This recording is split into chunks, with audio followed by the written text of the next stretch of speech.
Hello. Roll call. Hello. Hello.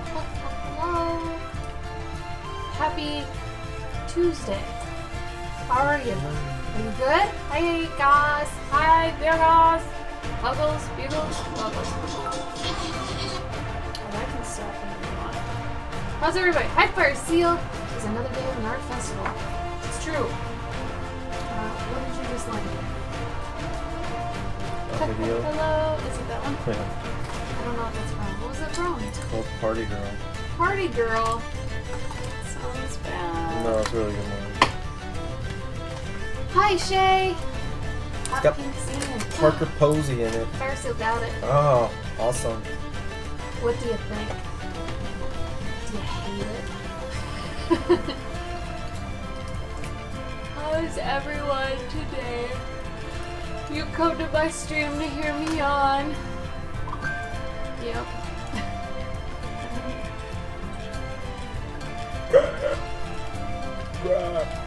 He likes it. He likes it. Real quick, while we're starting off, I want to show you guys our baby. Our baby. This is my sleepy boy. Yawn. He's sleeping underneath the house that I made for him from popsicle sticks.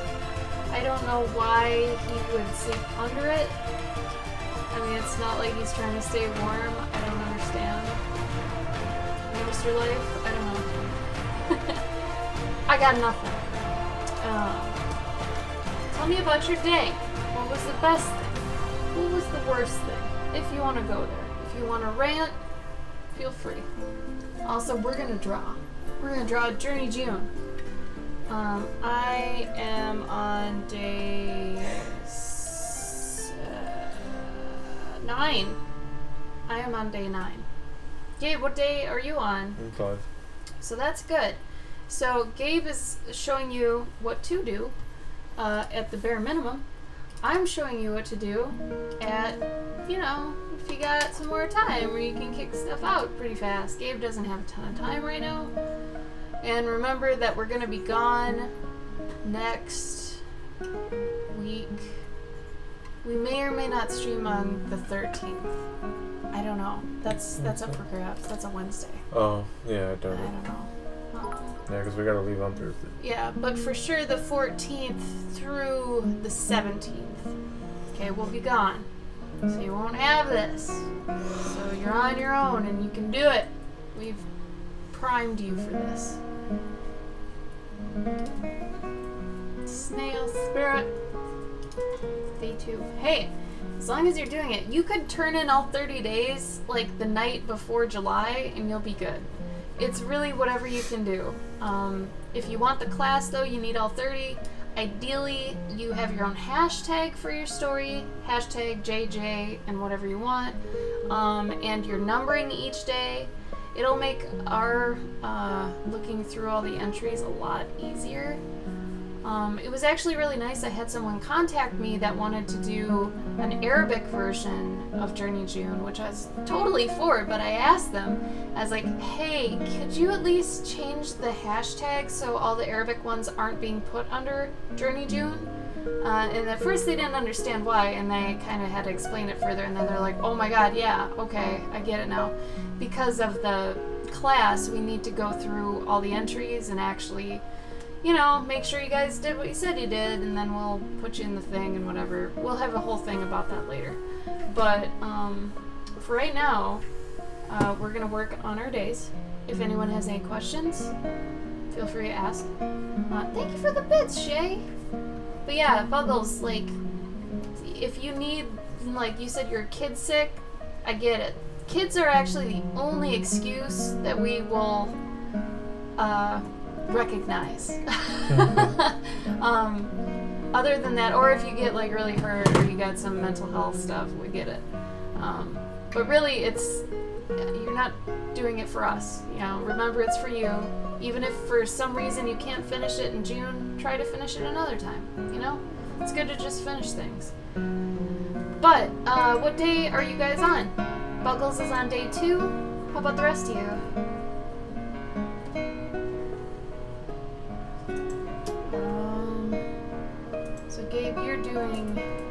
journey begins today. Mm-hmm. Yeah. Awesome, Buggles. I'm excited for you. Fire Seal's on day 6. Good job. Being ahead of the game. So if some of you aren't actually posting any of these for whatever reason, just make sure that at the end you'll be able to get it to us somehow.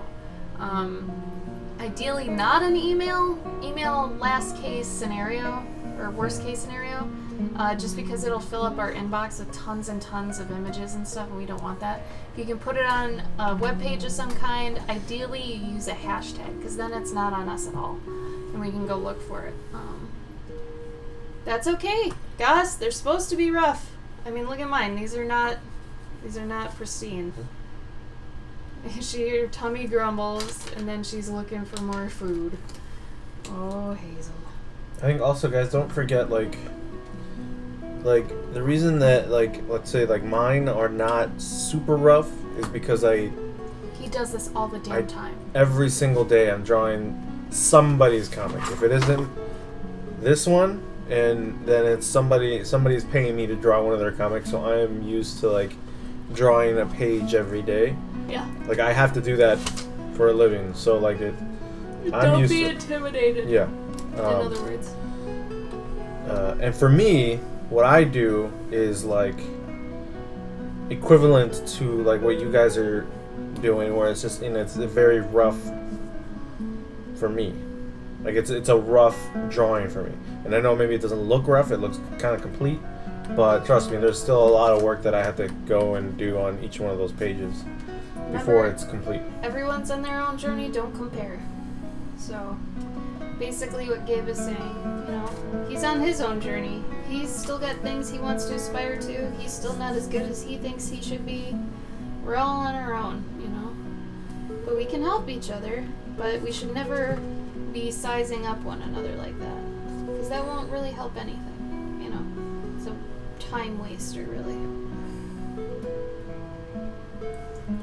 It's better that you guys do something super rough and post it and get it done and make it so you at least thought of it a little bit, and then, you have evidence of it instead of putting it off. We'd rather you do the rough and post it, because otherwise it's going to start piling up, and then you're going to be in even deeper, whereas if you had just done it, when you're thinking about it, it would have been better off. Good, Fire Seal, yes! I kind of went a little crazy on JourneyJune's Insta story today about posting. So, if you are using your Instagram as a portfolio, you really should not be. I'm going to paraphrase what I said on there. Instagram's platform at its core is meant to be a temporary gallery. It's meant to bury things. It's meant to have new things at the top. Something like that is not fit for a portfolio. Portfolio is supposed to be artwork that you've catered, ideally, to whatever job you're applying for, right? And hopefully that's something you want to do. You never really want to apply for a job you don't want if you can help it, especially when it comes to art. If you're more of a 2D person, you shouldn't be applying to 3D jobs. It seems like it should be obvious, but, like, I remember when we were in school, you'd have 2D classes, 3D classes, you'd have all this stuff, and at the end, everyone puts their stuff together in a portfolio that's got 2D and 3D and everything in it, where it shows you doing everything. That's bad, because let's say you don't want to do 3D anymore, you know it, yeah, but you don't want to do it. You don't want to put that in your portfolio, because then somebody might see it and be like, oh, you can do this? Do you want a job? And you're like, yes. If you want 2D, just put your 2D stuff in there. Does that make sense? That's catering your portfolio to what you want to do, because then you won't be as disappointed with what you get. So not only that, but when you are making your portfolio, you want to make sure you're putting in the least amount possible, but your best stuff, okay? That's when it's quality over quantity. They don't care about how many of something you've done, okay? That's worse, because then you're asking this employer to sift through all your stuff, and some of it's not even your best work. For a portfolio, you want your best work front and center, right? Instagram should not be that. Instagram should be a live feed of you always making something. I see it as, you know, showing someone, well, if you want to see my finished works, go to my portfolio, cloverkin.com, or if you want to see what I'm producing every day, go to my Instagram. So there's two things there. There's kind of a gallery, a trophy case, okay? Or they can go watch you play your games, you know, so to speak, if you were an athlete, right? So trophies versus practices and games, right? So that they get the whole breadth of what you're about, what you're doing, that you're always doing something. Because otherwise, if they look at your Instagram on this platform that's supposed to be updated a lot, and you're maybe putting up something every couple weeks, that doesn't look as good. And this is coming from me. I used to hire people, okay, at my old job doing games. And I'd have to look at tons and tons of portfolios. And I had to research ahead of time, too, how to hire people, what's the best thing for this. And then eventually I got into the mode, too, of what you want to look for and who is very much a confident personality and who knows what they're doing. That came down to the people who had their own domain, would cater their portfolio, had an Instagram that showed that they were consistently working on things and themselves. That was confident, and that was what I wanted. You know, that showed me that they were serious. Otherwise, it's like throwing your DeviantArt gallery at someone. And it's like, are you serious? No, really, you're not. You gotta get this stuff. If you're applying for jobs, granted, it's going to be different depending on what you're going for in art. This is just like if you're trying to get a career 9-to-5 sort of thing. You got to treat it seriously, professional, you know? But anyway, hi D-Pad. Goss, you might not even be able to post it all at once. My fear for you is that Instagram won't let you post over a certain amount of images. Maybe do it weekly instead, so at the end of the week, so since we're still in week 1, by the 7th, maybe put up a post of the past 7, okay? And then the next week, post of the last 7. That would be better, I think, and plus you're posting frequently. Remember, you guys, you're supposed to post frequently, and you're supposed to post, what was it, often, consistent, and often, really. I mean, same time and often, okay? Once you find a sweet spot to post at, do that all the time, because you want to be in front of people's eyes as much as possible. The whole waiting until, you know, something's done and posting it and hoping it hits, that's not how this works. I don't understand your logic doesn't make any sense, because if I post every day, or if everyone else is posting every day, they can still follow the story. So like someone posting all at once, yeah, they can still follow the story, but you can still follow the story in the other sense. So like I don't understand your logic. I feel like it's something else you don't want to tell us about, which is fine. I get it. Goss, it should be 4 albums technically. If there's 4 weeks in a month, right? After every week, post a new post. And like I say, we actually kind of don't want people to do it this way. We'd rather you do every day. Because like I said, if you're worried about your best pieces getting buried by work in progress and roughs, you've got a problem. Okay, that's not what Instagram's for. Instagram is not for keeping your best ones up front. That's what a portfolio is. If you're worried about that, you have a bigger problem of not being able to produce often enough. Where, like, for me, yeah, these crappy things are getting put up. That's okay. I'll do a painting in a day or 2 or whatever and put that up. You know? Like, you gotta always be, it shouldn't be a worry thing. And like I said, Instagram is supposed to be alive. It's supposed to breathe, you know? But really, it's, a lot of the comments we've been getting are about fear. Hi Nova, you shouldn't be afraid. You know, like I said, your Instagram should not be like a museum. Hey, John. Think about it like it's a, who's John? John Studio. He's here? Yep. When did he say hi? He's like the second comment. Like, keep going down. Like he's got the second to last comment. No, not on mine. Weird. See? Look at my chat. Oh, weird. Did it skip him? No, I mean he's in mine. Who's he after? Oh, you haven't even gotten Is it not updating? Oh, now there it's going it is. weird. Weird. No, actually, like, you missed, like, yeah, like, two, because Crane said, who is Ash yelling at now? And then John said, yo, friends, and then Oh, Cass and then it just said, welcome to the chat room. It kicked me out of my own chat room. Hey, Calavera. Hi, John. Hi, Crane. I'm just saying, your Instagram's a living, breathing thing. Let it do that, and just show that you're producing. Think of Instagram like showing you're producing. Use a portfolio to show the very finished things that you want, because if you use your Instagram as that, you're never going to update it because you'll be too scared that those nice things will be moved down, which is the point of the program, right? So use it for what it's for. Similar, like, think about it like it was Twitter and you had a few good tweets and you don't want those tweets to disappear by adding more tweets, so you just leave them there. It's dead. It's dead in the water if you're not updating it, right? Same thing. Instagram is visual Twitter. Think about it like that. I think also, like, Cass, don't feel pressured into, like, doing this project. Like, if you... Yeah, if you really can't. Yeah, if you can or you don't have time, because I mean, I can tell, like, what your usual sketches look like, and what your... you can only pen one. And what your, I can tell what your regular sketches look like and what your rush sketches look like. And I can tell that, like, these are rushed, and which is fine, because you're, like, it's just a rough draft or whatever, but, I mean, I guess there's a certain degree of shitty sketches that Gabe just doesn't want you to hurt yourself.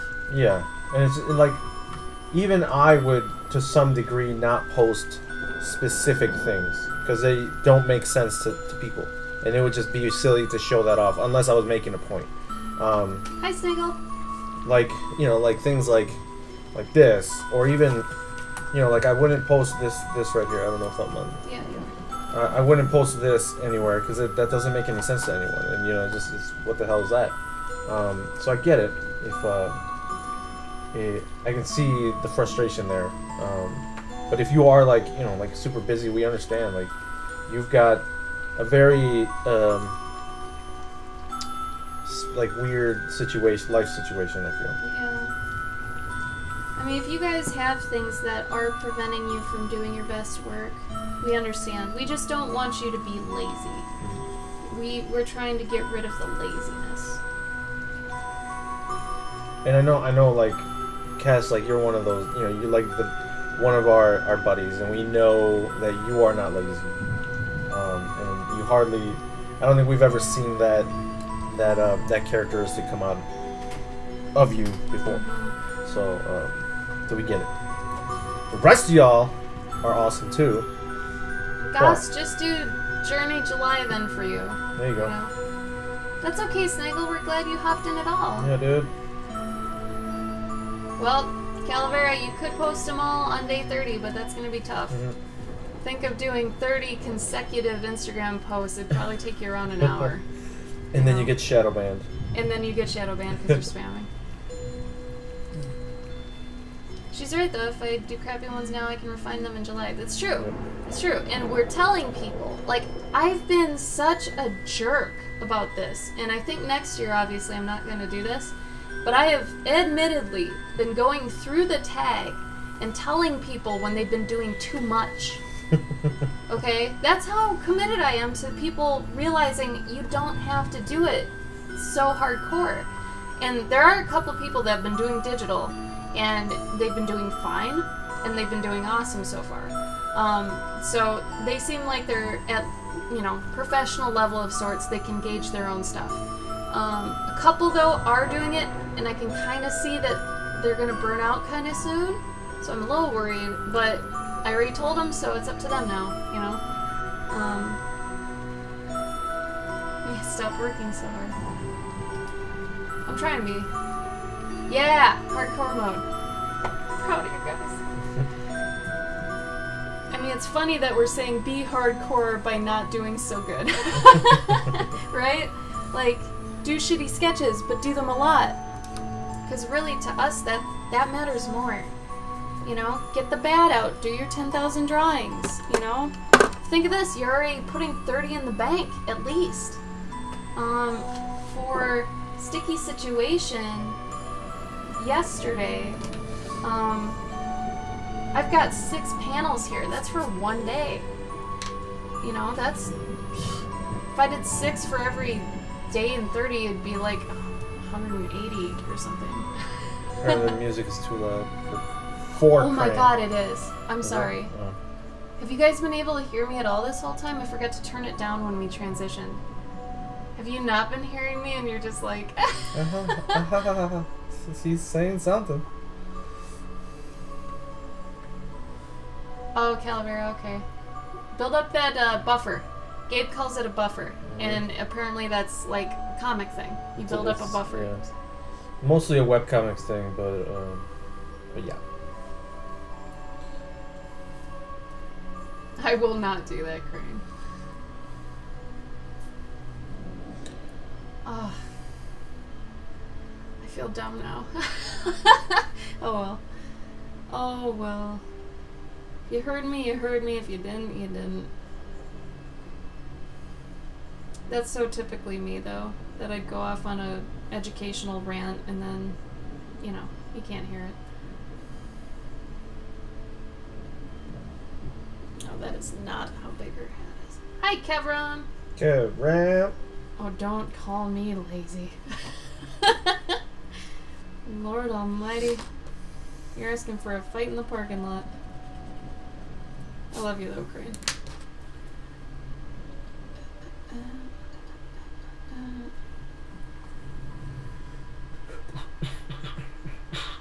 It's true, guys. It's true. But you do have to choose your battles. And we understand that.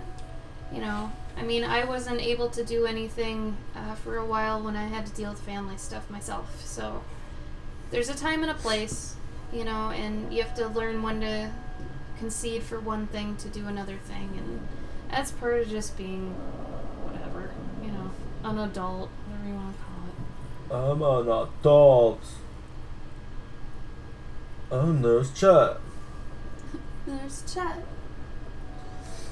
Hey guys, you remember beepers? I got a new beeper. It's a new beeper. No, I'm lying. Okay, you're being nerdy. I'm being Stop nerdy. I'm being it. stupid. You got a credit? You're Hey, embarrassing me. you got a credit card? I can swipe it. Check that out. Now I got all your money because you gave it to me because you bought something for me. And look, I can even take your chip. He doesn't want to draw tonight, apparently. Hey man, I only got 2 panels. Hey, I only got 2 panels here. Alright. I wish it had a clip, like a belt clip. It's got like this thing that comes with it, so you just like pop it out. I don't know why they would do that, but I wish I had a belt clip so I could just like put it on my Family is hard, it's belt. true. And be like, yo, you wanna buy something?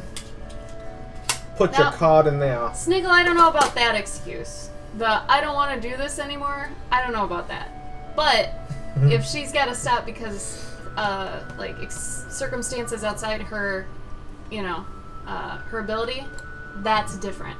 Okay, that's the same as like having kids that get sick and stuff. You can't help that, but you got to do it. It's like another job, right?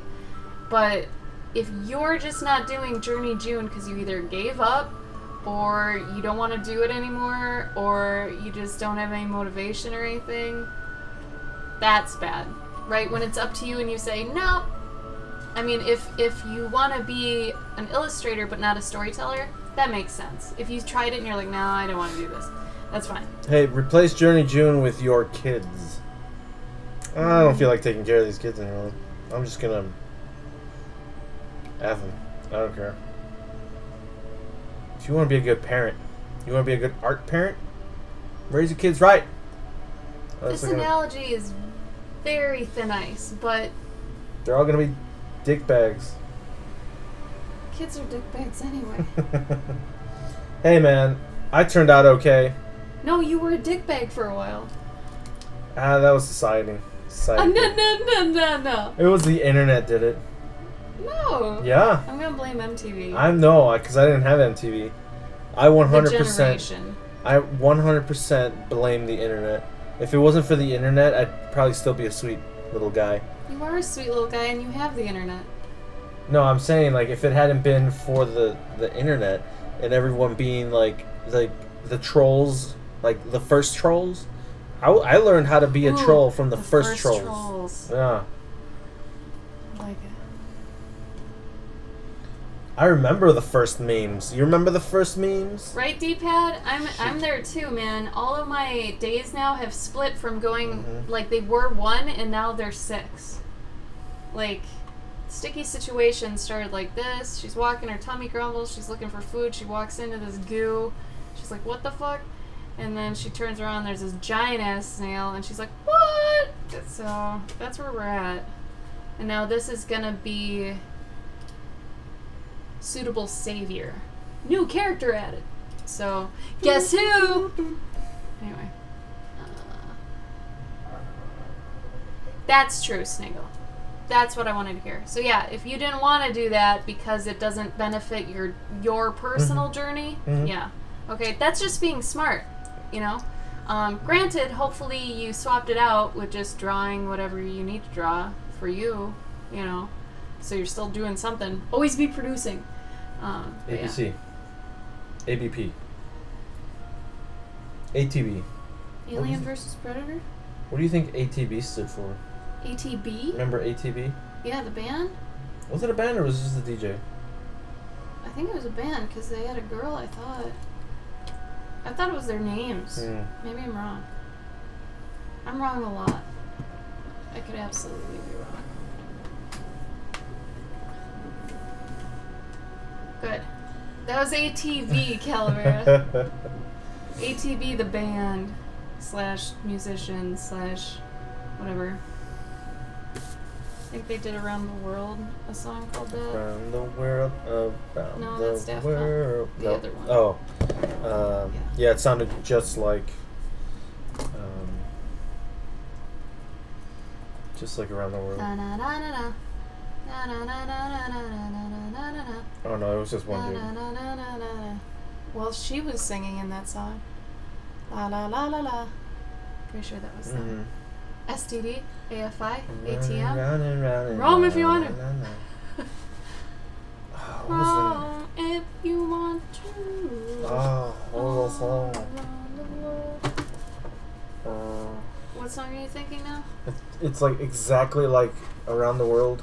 Like the Daft Punk we song, already went through this. Don't beat yourself up. Work on your comic. Your page is blank. I want a man. You're setting a bad example. page. And he's got a game open right now, and I'm mad. Close the game. No. Close the game. Okay. You're on a stream right now. Look, I'm waiting for things to settle. Yeah. Inappropriate. I'm gonna be done in like not on my stream. half an hour. I don't care. You don't game on my stream, Holmes. Game on your stream, chump.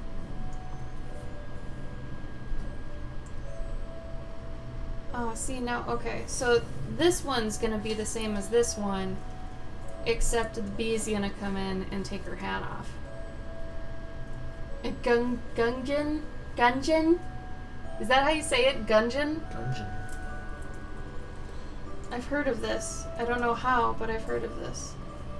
I don't know where, but I've heard of this. Actually, I'll just draw it. Gabe need to be sent to the corner. He done fucked up. Just saying. Gabe gets a little too attached to mobile games sometimes. Which sucks because I've been in mobile games, so I know like how they're getting him. And I hate that. I hate that I know. Yeah, we're glad you're off tomorrow too, Snake. What is Gungeon? What's with the Gungeon? Oh yeah, I saw this on. It's on sale right now on Steam. It looks really cute.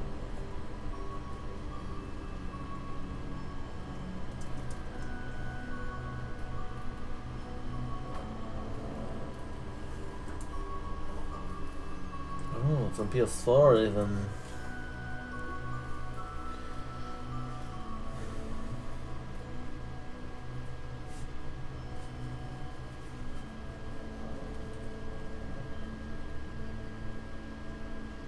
What are you guys doing right now?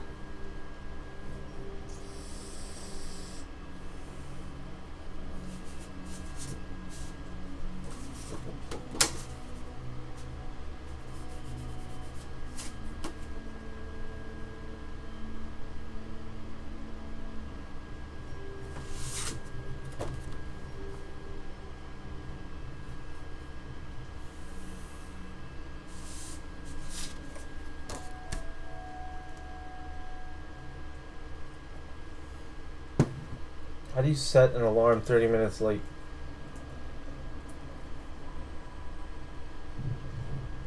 So you thought it was 30 minutes later than it was?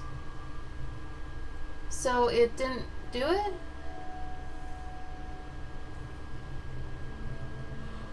Oh, but pineapple creatures.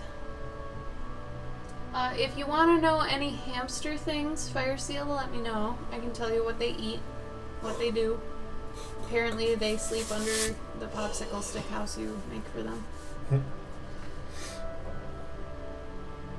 Good, Buggles, good. Good, Crane. I'm glad. Or it was corned bees. Which was it, Fire Seal? Oh, weird. Wait, you didn't want it set for 9:30 steak? I don't understand. I don't understand. Okay, so he comes by, he hits the hat. That's about where he'd be. Ha, B.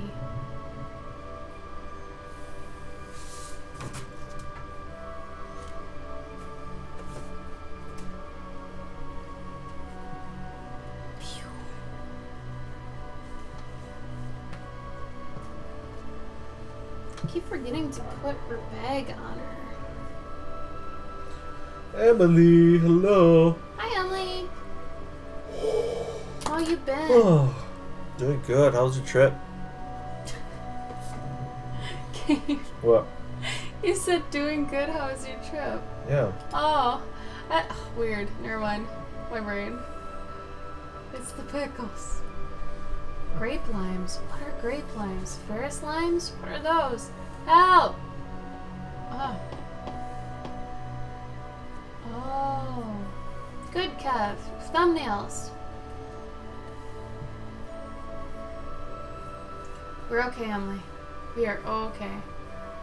No, Crane, if I were high, this whole thing would just be me laughing. I would never tell you a serious fact, and I would just be laughing. That's how that works. Berry slimes and grape slimes. Oh, I like the berry slime. Hamsters eat, they can have some watermelon, just a little though, or else it'll cause them diarrhea. They like apples. You can give them a little bit of strawberry. Usually you can't give them too much fresh fruit or else it messes them up a little. But they can eat some fruits. It's true. We give him lettuce like 2 times a week. He loves lettuce. He doesn't like broccoli so much. I thought he'd be a broccoli ham. He is not. Nay.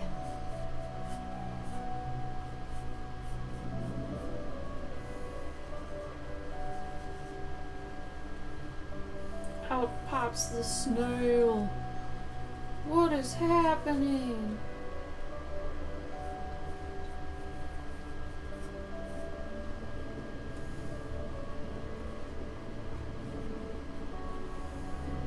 So I'm just gonna do these. These mean insert this thing here. I can't decide. Ah!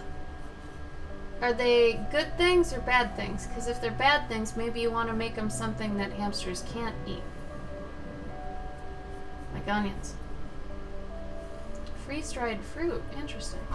Hi, Ushi. It will make you drop everything you pull out of your fridge. Ushi. Is your kitchen full of food on the floor? What are you doing? Yeah, the tiny obstacle, the first one, I'm glad we actually started off small. We were tempted at first to do something different, but I'm glad we did tiny test because really it's a good ease into the world for you as well, you know. So for my tiny test, it was the snail.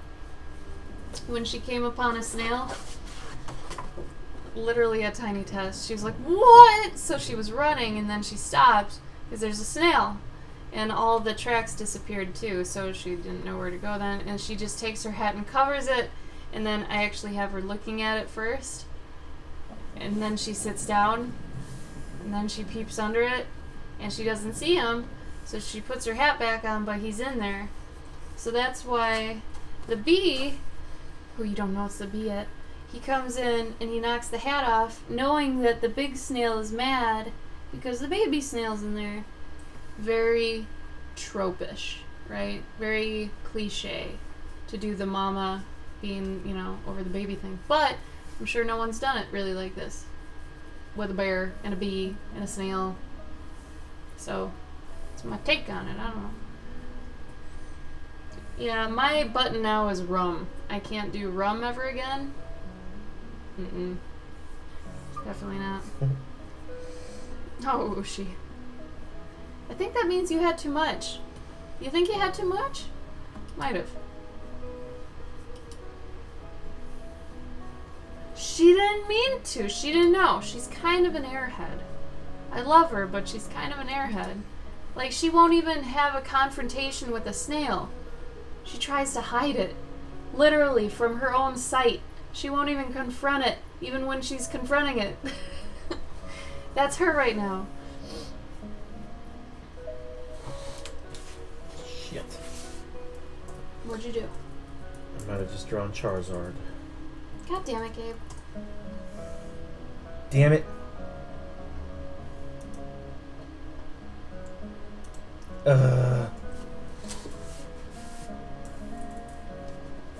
Yeah, she can be an airhead with some things. Dude, I know some people who are really smart at some things and idiots at other things. Don't tell me you don't know someone like that. Oh, there you go, Fire Seal. I knew you could do it.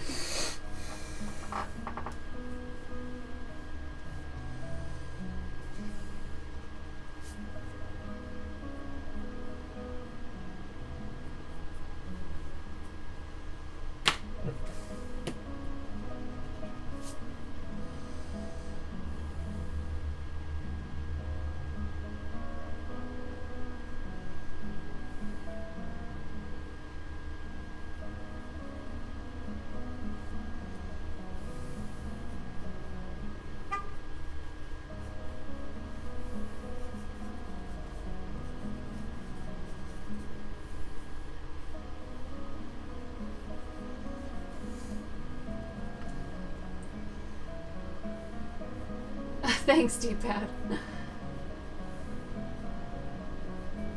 Do you really, Crane? Oh, man.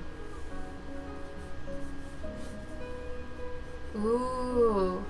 Ushi, you might want to save that for the second obstacle, though, if it's a puzzle, because the second obstacle is a puzzle.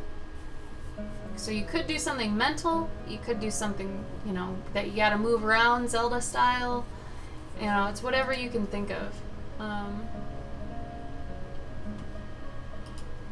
Anybody play Myst? I loved Myst. Bye, Sniggle. Bye, Stig! Try to have fun at work. Sorry you gotta go.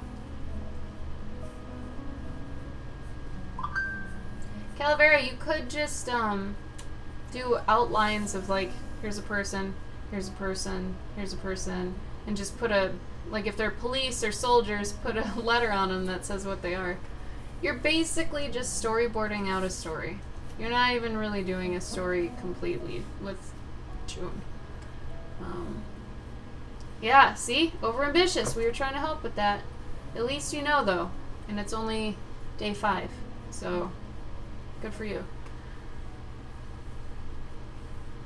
Oh, Fire Seal.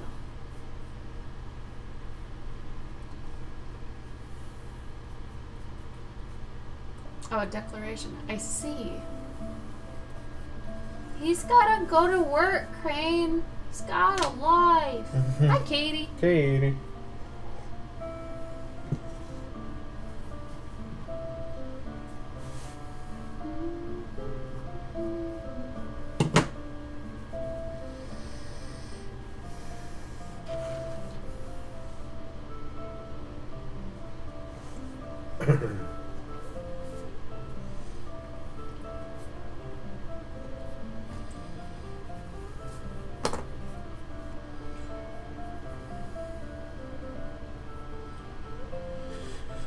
Now, I don't even think snails have relationships like this with their young. Obviously, I do not care. This is fantasy and this is my world, and I want snails to have tiny baby ones that are really too small and giant, fucking giant ones, so I'm doing what I want. You should too. And I cannot help what this looks like right now. I am sorry. It is a snail head. Okay. Can we just get past it already? This is a mama snail.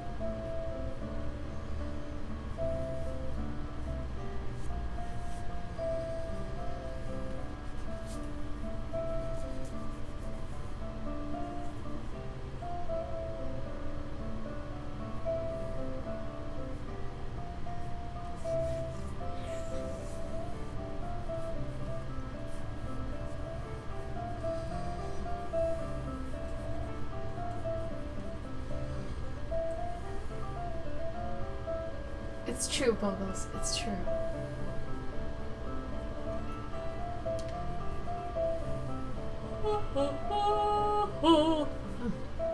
Dave, you might be off screen. Sorry. Here, do you want to mark where you're supposed to be? So you know.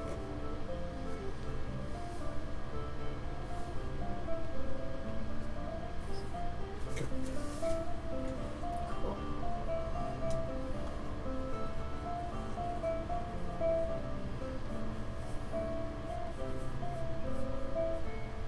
Don't forget about the consistency thing. I know that can be difficult, but since I've got the hat here and some brush here, over here, the brush would be off screen because it'd be over here, but the hat's still there. So make sure you get the hat, or at least whatever you've got going on in your scene. Make sure it's where it's supposed to be. Consistency, y'all. It's just those little things you don't realize until later.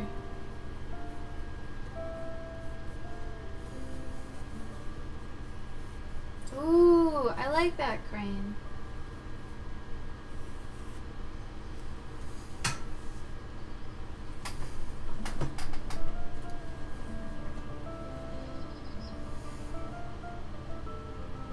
What the fuck? Weird.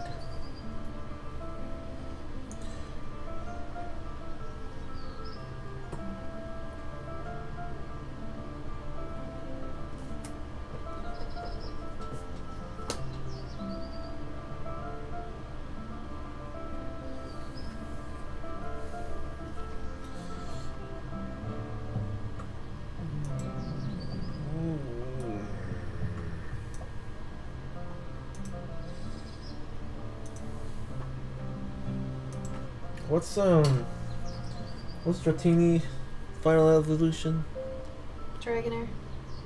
Well, Dragonite, I guess. It depends on who you ask.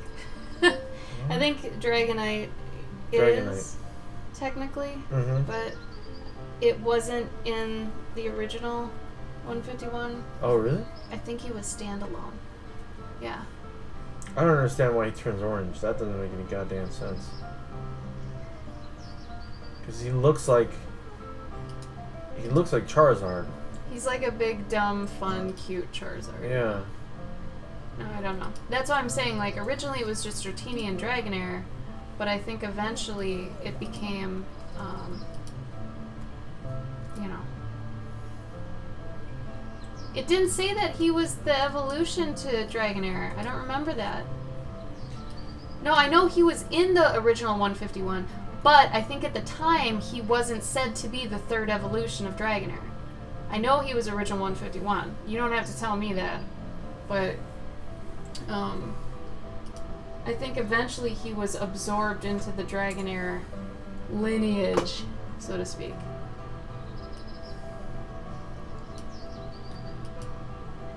Oh, weird. No, I don't think he evolved.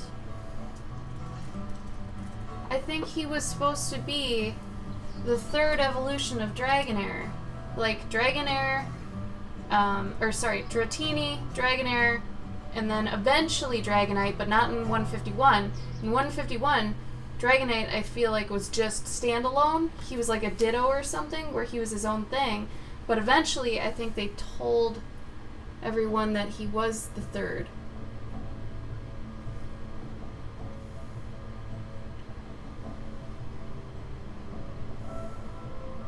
I'm not saying their actual number, you guys. I'm saying he was part of the original 151. I thought his number was like 30 or something. No, he was 149. Ushi, he was number 149. He wasn't even 150. Okay, see, he does evolve from Dragonair. Mm-hmm. Yeah, but I don't think that was said in Gen 1. I'm pretty sure. Hi, Pony Feathers, welcome. How you do? Yeah, I don't get it. But why do you care? What does this have to do with the story? I just saw a... Gabe is digressing right now. This is how you procrastinate without knowing. This is what I do after each step. I take a break. It takes him about 3 times as long to get something done. What brings you here, Pony Feathers?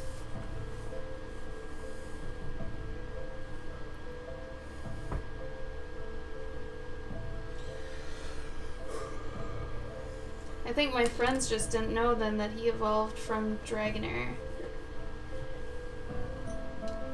Because I thought he was standalone for a long time because he didn't look like Dratini or Dragonair.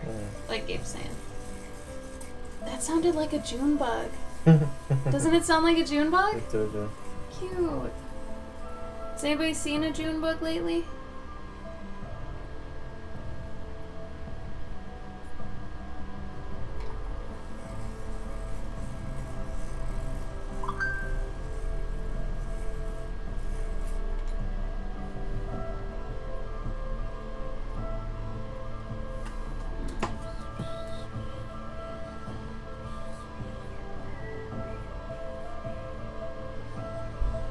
Yeah, right, guys, June bugs!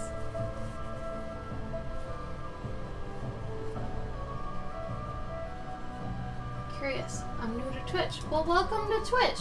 We are working on this. It's called JourneyJune. It's one of those art challenges, but it's an art challenge that the actual main focus isn't so much on the art, so much as storytelling. So, JourneyJune is based on the hero's journey. So every day of June is a different prompt that you end up adding on to the rest of your story. So by the end of June, you end up having a full story.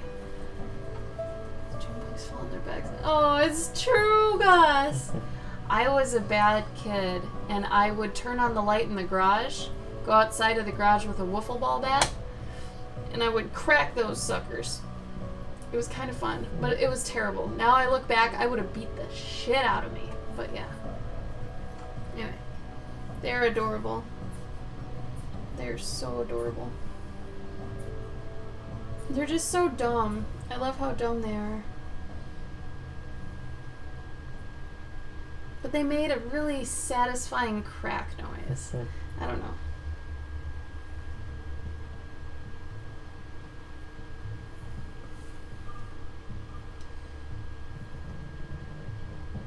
I know it doesn't seem very much like me, so AKA it wasn't. Oh god, I gave her little terrible hands. Come on, Hazel, come on! Just picking up the hat. What'd you guys have for dinner? Tell me about your dinners.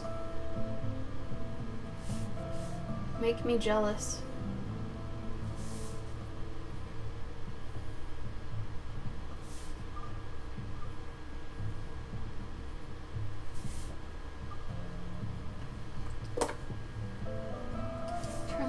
Kites. Oh no.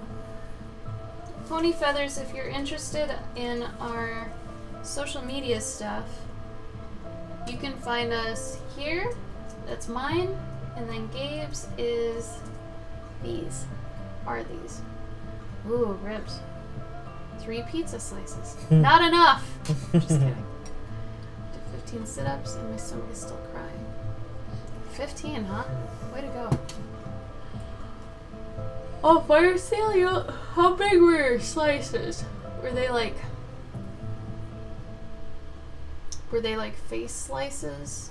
Or New York style. they would crack June bugs a little bit.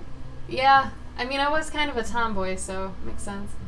Popcorn and water for dinner. Nova. I was gonna say that sounds like Serenity. Oh, that's Nova. Sounds like somebody went to the movies. Ooh, Pony Feathers had enchiladas. Yeah. Lucky. We haven't made enchiladas in a long time. Yo. Adios, till mañana. You can't imagine me as a tomboy? Are you kidding? Oh my god, what? Are you serious? I only started really wearing makeup and dresses and stuff 3 years ago. Before that, I still have all the clothes to prove. I was not in the know of what I'm doing now. The only reason I really do it now is because it's uniform for like conventions and stuff, and even now. But yeah, I didn't dress very girly ever. Like I told you the other stream the other day, I didn't know how to do my hair. So the nights where you see like me doing my curly hair, it's only because I'm gonna be on for a while. Because otherwise I don't see it as worth it. Because it's not. It's a whole lot of work. A lot of BS. Oh my god. You're a country girl? Cute. Do you have a farm or horses or anything? We have someone on the stream sometimes that comes that has horses and a farm. She's here once in a while.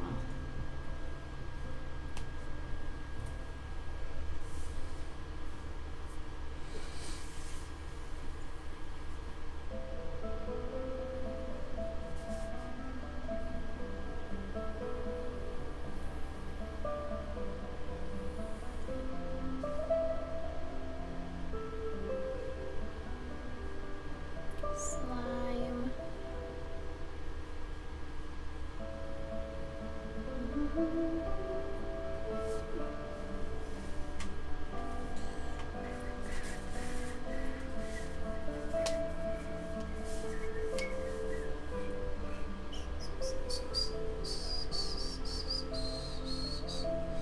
Oh no, Gus.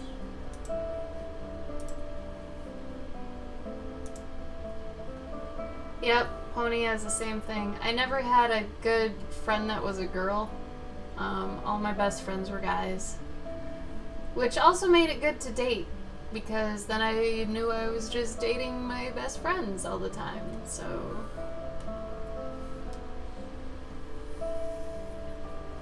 Yeah, the gym is good for you guys. Don't forget the gym is good for you. Gabe and I never want to go, but we go every day.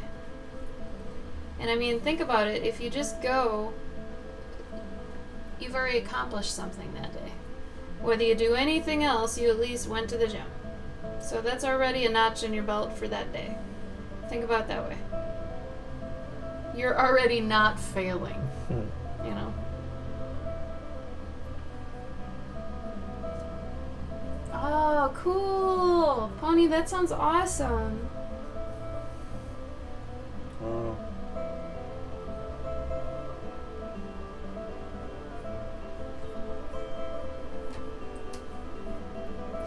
See, right here, I was thinking, well, would Hazel be mad about this, or would she be happy?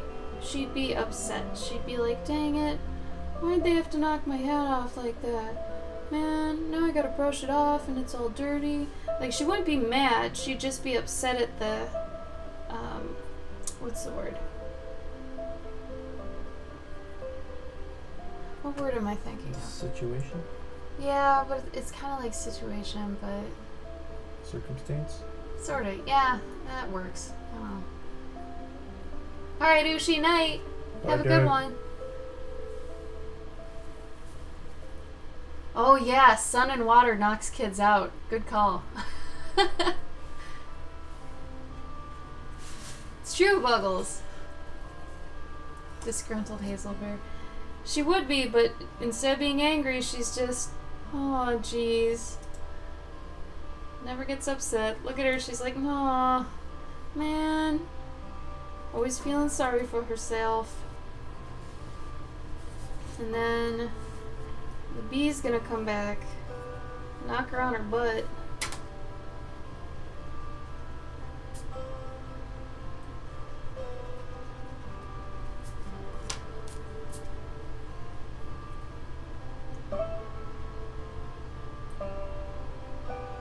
Poor Hazel.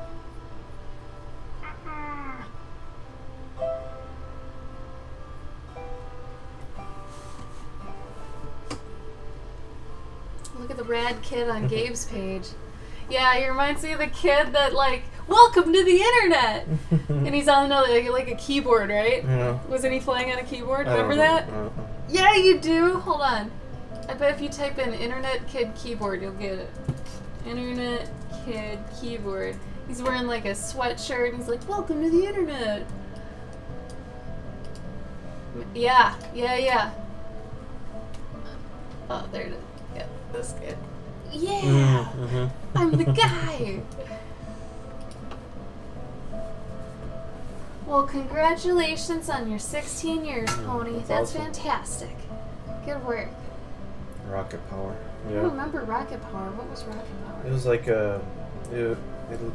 like it was the same style as like those babies, Rugrats, or Wild Thornberries or whatever the hell. No. Oh, like the Real Monsters and crap. Yeah, like 90s Nick Yeah. tunes.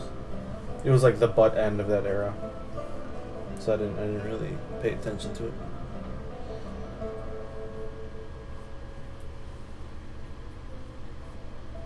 Usually I would turn my paper to do this, but I can't really right now. Everybody marrying the best friends. That's great. Oh, thank you for the follow, Pony Feathers. Welcome. You are now Cloverkin. Oh, that's great, Buckles. Katie loved Rocket Power. What's stopping you there? So Pony, what's funny about that is the challenge we're doing right now is actually for people like yourself who have stories or all these things they've got in their head that they've never been able to get out. So we actually created JourneyJune for anyone who eventually wants to have this plethora of stories they've done. The problem is they haven't done any yet.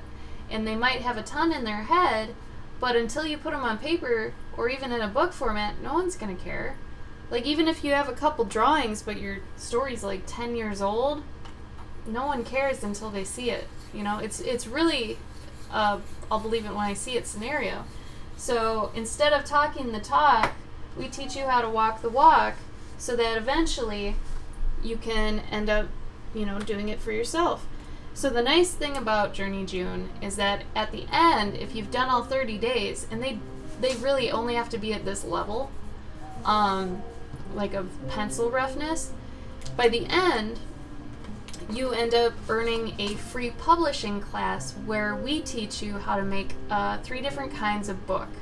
One is a digital book, one is a zine, which is a very cheap way to make a book, but you know, still a way to make one. And then finally bound books, like perfect bound legit books, which are kind of a headache, but when you hold one and you've made it, it's so cool.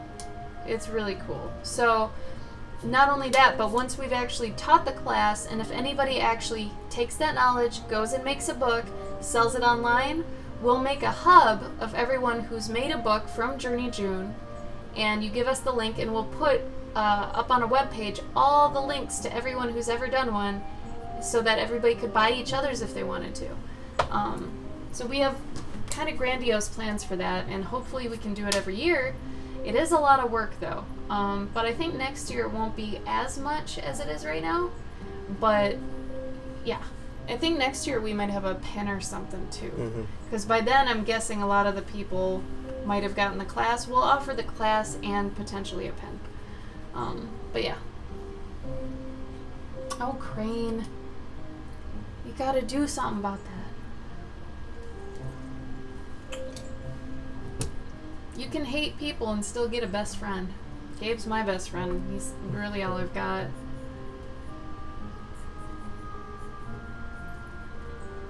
So if you're interested in how it works and such, the prompts and a kind of a loose outline of what we're expecting is on that site. But also you'll want to check out the Instagram page. I've been adding a whole lot of guidelines and rules to it, so that's easy to find. I'll show you in a minute. Fire Seal, shut up. We're your friends. Tinder for artists. That's a good idea, honestly.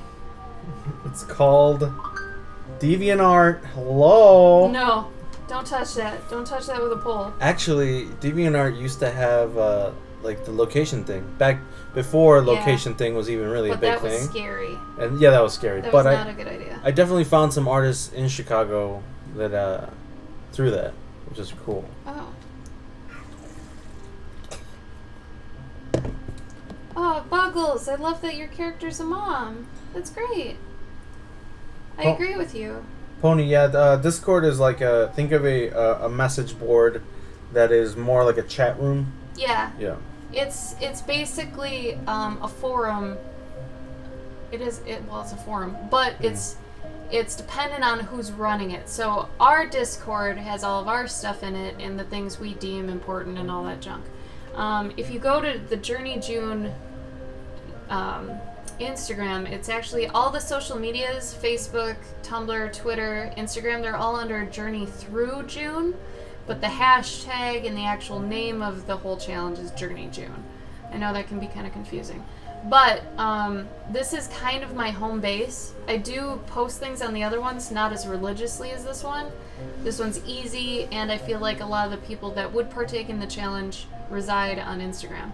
So if you go here, first of all, you can see what everybody's done so far. We're almost to 800 posts, you guys, and it's day 5. That's insane. We had no idea that it would grow like this, but you can see all the recent entries for every day. I highly suggest going through each one of these. Each one tells you guidelines, it gives you tips, tricks, all that sort of stuff. This is about combining days. This one's about what you actually need to do to get the publishing class. You have to use original characters. This is for anyone joining a little late. This is for them to know that you could turn in all 30 days the day before July and you're still good. And it's not an illustration challenge so much so. We'd rather you get ahead in days and have your drawings look crappier than to actually take the rest of your time to render out an image.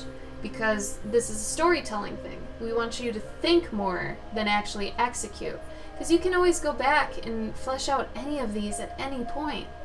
You know, that's not the point though. It's not illustration, it's a storytelling challenge. And then this is reminding you what you do and don't need, you know, that sort of thing. So, anyway, go through all those. I'm going to delete this one because this is self-serving. But every day I post what, for that day, the prompt is. And then I give some stuff here, and then I write the guidelines and the rules below each one. I just copy and paste them every day, so each one of these is the same.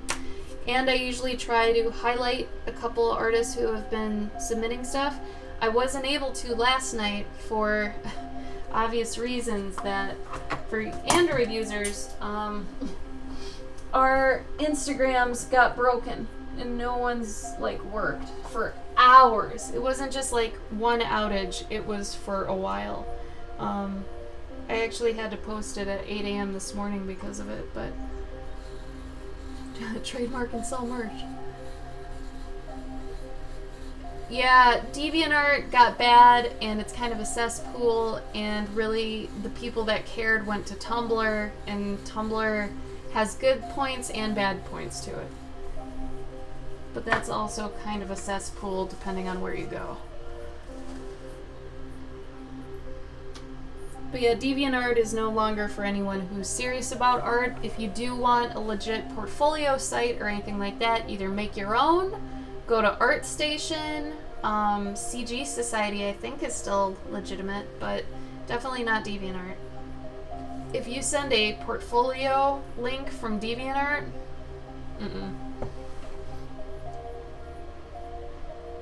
yeah, sorry Buggles. I definitely wouldn't put your time into that one. If you really want to like cut out all the crap, just go straight for buying your own domain and just making your own website using Wix or Squarespace. I've got Squarespace. I love it. It's very easy. Yeah, I pay a good bit for it, but I like that I'm paying for convenience. If you don't care so much about updating it often or how it looks so much, then Wix should be fine. But you'll look so much more professional and serious about your work if you get your own domain. So, oh, if you haven't, I suggest getting an Etsy. If you're looking to start selling your stuff, Etsy is actually better than a personal store, if you ask me. Because Etsy has a few things that if you made your own store on your website, you couldn't even build this. So like Etsy has reviews that you cannot delete. So if you ever got a review that was bad, you wouldn't be able to delete it. And that's good because then people, you know that what they see on your site are real reviews and they're not, faked or anything like that. If you had your own website and it had a review section, people would be like, I don't know about that because they have control over that, right? It could be fake. Etsy's also reputable. Yeah, they take a cut, but for the ease of use, and not only that, but the audience they already have, you get access to that. They also have marketing capabilities that you wouldn't be able to have on your own. So really, it's a good place to start, and for Gabe and I don't think we'd ever leave it unless we got super stupid popular for whatever reason, which I don't see that really happening, and I'm okay with that. It's weird because there's a reason why, like, people who run businesses like the people that sell jewelry and things like that, they use Etsy for a reason. And that's because it's backed by a major company. Like, it's not like your little website. It's a reputable big company that takes care of you if something shady happens. Exactly. That's the other thing you'd have to worry about that I forget to even mention is the legality. If you ever ran into like a credit card issue or anything, if it's on your website, you are absolutely liable for anything that happens. If it's on Etsy, they have protection things in place, stuff like that. So really, getting started on there is the best thing you could do, really.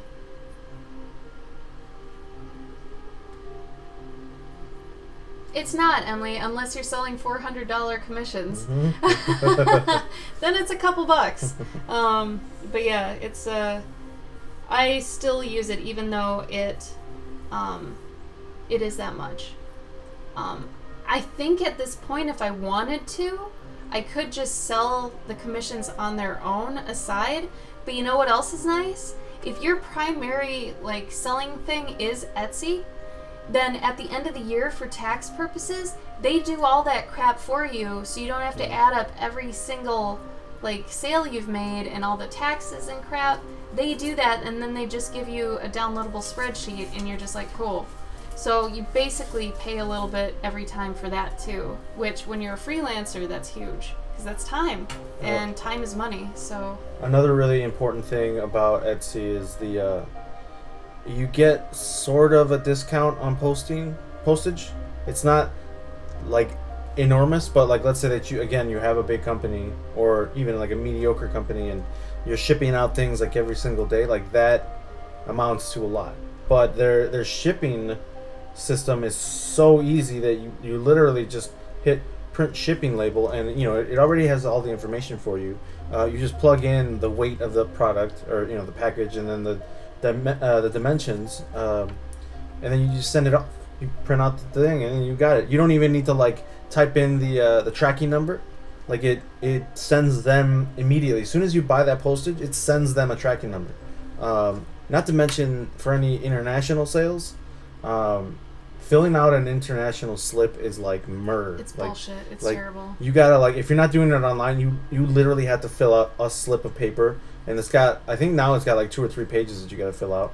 But on Etsy, you just buy the shipping slip and then you just print it out and boom, that's it. You don't need to sign or fill out anything. And I mean like I could make my own, like I've made my own shopping cart on websites like years ago, but like Etsy That's good. Good run. does it for you. Oh, Pony, this is lovely. Oh yeah. Oh.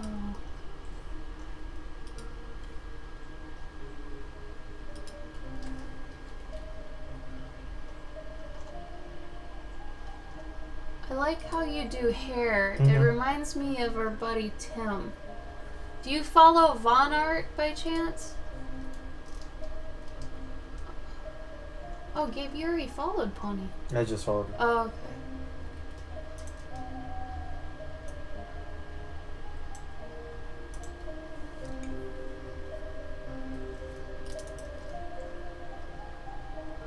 Oh, no. Interesting. Okay. Good to know.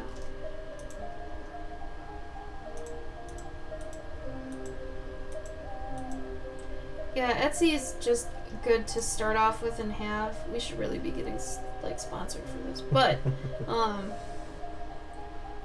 it makes everything really easy, especially if you're just starting. You really do not need your own like store website. In fact, that's going to make things infinitely harder for you by a lot. Just getting the word out, doing your own marketing, directing people to it. It's a pain. I don't know about you either, but like whenever I go to somebody's website and they have their own store, I am very weary. Yeah, like even if they're a big name, I don't want to do it. But imagine somebody who's not a big name, like you know, like any like of us. Yeah, like like I wouldn't even buy anything off my website just because. Like I want something I know, you know. Or at least if they take PayPal, you've got some sort of tracking something. But yeah.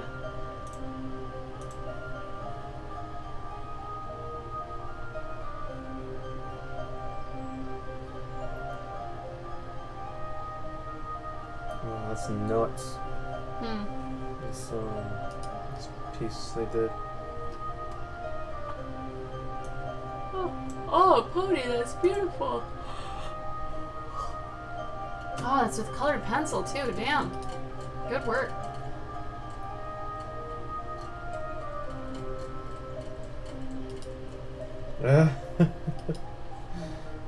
Drawing people isn't as easy. Well, for someone who doesn't draw horses all the time, I beg to differ. Drawing horses is a pain in the butt. Well, it depends. But I mean, she's seen a lot of yeah, horses like too. you've learned to draw the horse. It seems like you've mastered the horse. Now it's time to master the human. I guess.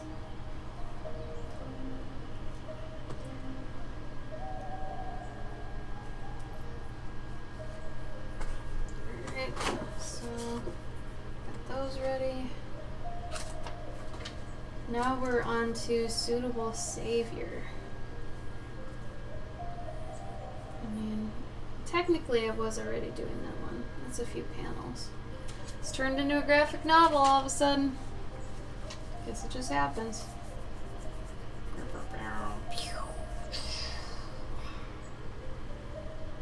I hit my goal.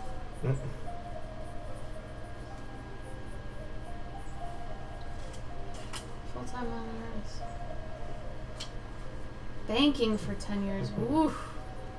Woof. How many kids you got?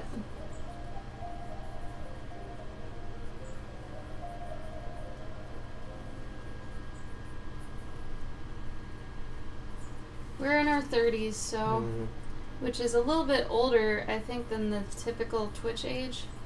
I think most Twitch people are in their 20s. think I'm only speaking for gaming, though. I think honestly, the creative side might be more 30s. Yeah. Which is weird, if you think about it.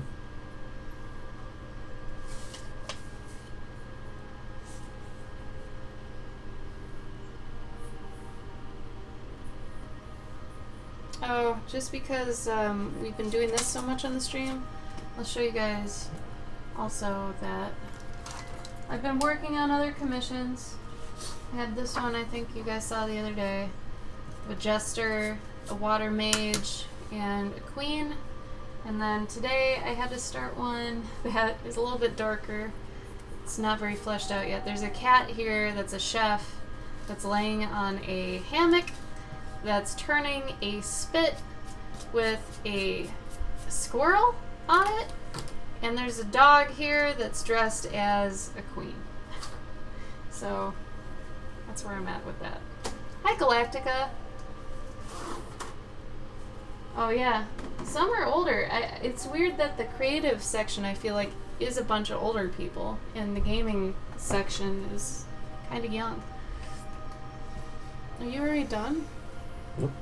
You could, if you do get done early, you could go the next day. Yeah. If you're in the groove. So at least you're in the mindset. Mm. So another reason we tell you guys not to worry about rendering so much with these is since it is more of a mental based challenge, and there's a lot of thinking that happens because a lot of the things happen consecutively. There's a lot of planting things earlier so that you have them later. So if you're in the mindset while you're doing these and you finish it and you're still like kind of stewing on it, keep going, because you know, build that buffer up just in case you find a day that you can't do it on, right? And since you're still in that mindset, it's not as hard to get there, you know, because sometimes it takes a while for you to ease into the mental state and be like, okay, so where were we at? Okay, it's like you have to do a mental recap, kind of like TV shows do. Like on last week's episode, every time you do that, instead of just watching them all binging, right? Binging. That's true. Jim Lee does stream. Well, thank you, Katie. So I used to do my pet commissions on my stream all the time, but JourneyJune took over, and we want to do it with you. Also true, Calvera. Don't stop him. 3 boys. Nice. Gabe's 37. I'm 32.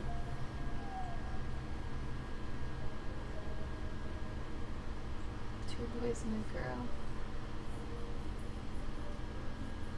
Cute.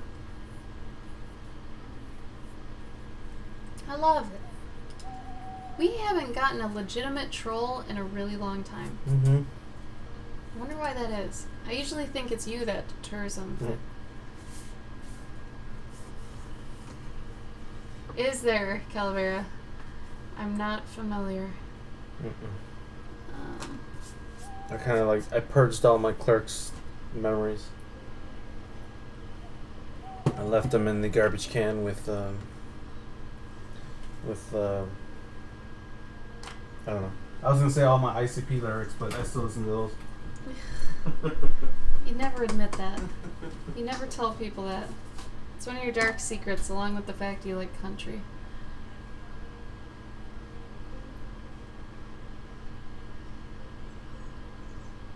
No one said you were legitimate. Legitimate. Alright, currently you can see Gabe's stuff right now. Whatever. Do you have that message before you start chatting that does say there? It does, yeah. I don't know how much that deters them, though. I mean, anybody knows that coming into a stream you could be banned, you know? I mean, me just saying that is basically reminding them, so maybe they were all kids before. Actually, yeah, I bet if my message scares them now, they were probably kids. Huh. See that shark picks the water, so much fun. Yeah, Pony, that was beautiful. Yeah, Don't talk to Gabe about the ICP thing. It's embarrassing for me. He likes that and he likes country.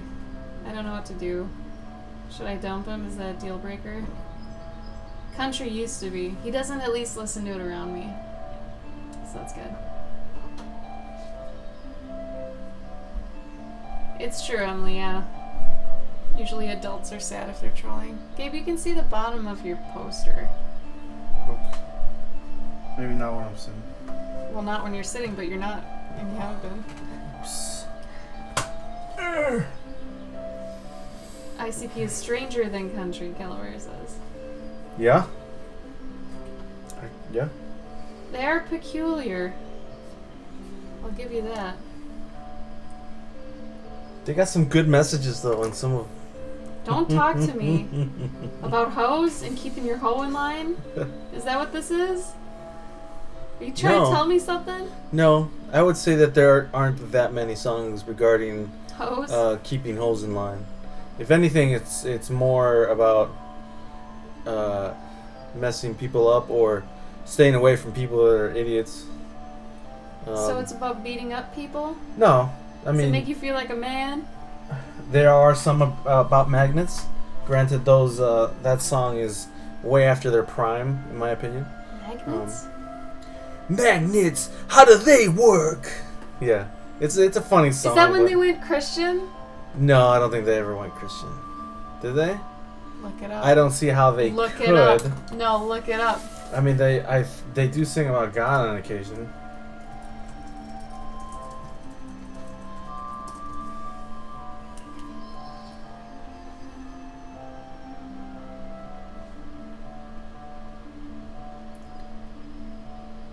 I thought they had like an actual, not a Christian album, but like a... Oh, don't forget about Big Money Hustlers. Insane Clown Posse admit to being evangelical Christians, don't want to know how fucking magnets work.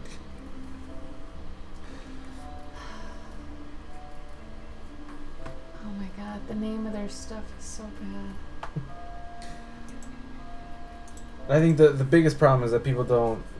It's like Hollywood Undead, but not what we expected Hollywood Undead to be. You mean fake? Yeah, but then it's like, oh wait, no, these guys are serious. They're like... Aren't ICP serious? No, they're like they're being idiots. I don't know, man. It's all a joke. If you make an entire posse and name them, technically a gang... No, they're classified actually by the FBI as like a... Exactly, that's not a joke. But the problem... That's real life. The problem with that is, you remember that episode of Workaholics where they went to the... Yeah. There's a really great documentary on... If you guys want to watch something really interesting, if you want to know a little bit more about ICP,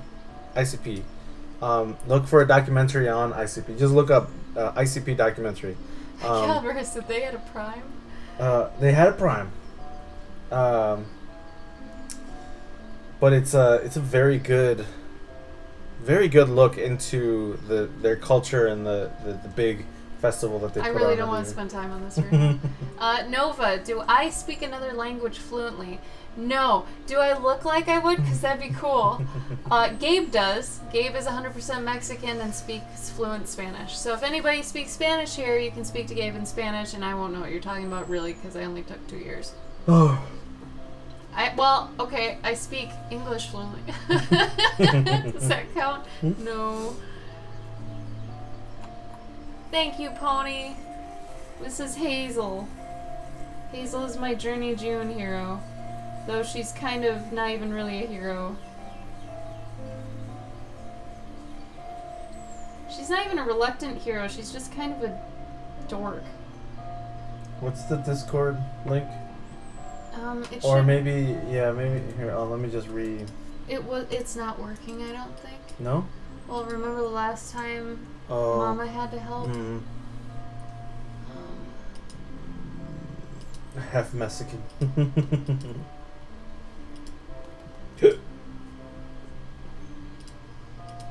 Ashley's gonna hook you up with that Discord. Who asked? Oh, Pony? Pony. Here you go. That should work. Let me know if it doesn't.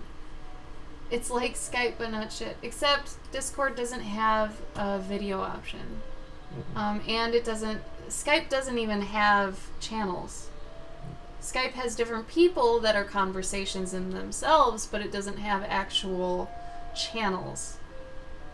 So basically, Discord is like a little chat room where it's got different little rooms. And Elfish? People are constantly talking. I don't speak Elfish, no. I'm an American elf. I'm an American. It's like Skype, but not at all. Yeah. Yeah, perfect. Okay, it says webpage not available. I did that wrong then. But wait, Pony, did you download it first? Download it first and let me know when you've signed up. And then tell me what your Discord name is. Or are you even on a phone? I mean, I guess you could download it on a computer too, but... Whatevs. Well, yeah, either way, download it and create an account and let me know when you've done that and what your name is. It's a chat app. No, if anything, Discord is a copy-paste of Slack. Okay? If you've ever done anything business-related, Slack is the exact same thing. Heinz 57. Yeah, I did a Ancestry thing recently, and yeah, I'm a mutt. What is Heinz? What? Heinz 57. Why is that a thing? It's not ketchup? Exactly barbecue. It's not ketchup. It's not. It's steak sauce. Is it really? It's like everything. You can't classify that. It's just steak sauce. It's like Worcestershire plus barbecue plus everything. I didn't know that. I've never. I thought Heinz 57 was just like the fancier version of ketchup. Sounds like a car. Yeah, I thought it was just like a Heinz 57. I thought it was just like fancy ketchup. It's steak sauce. I didn't know that. Well, you're a vegetarian. Well, also like. Bye, Calavera. I did. Even when I had steaks, I didn't put sauce on it. Crane, it doesn't have video. Since when does it have video? If you have upgraded version. Yeah. Okay, if you actually buy the upgraded version, yeah, but none of us do. Bye, Em. Oh, bye, Emily. Hope you do too. Yeah, Pony, basically. I found out I was actually mostly French and British, which was like... I thought it was going to be like Norwegian and some more Scandinavian stuff. The weird one that I had a higher percentage into was Balkan. I had to look it up.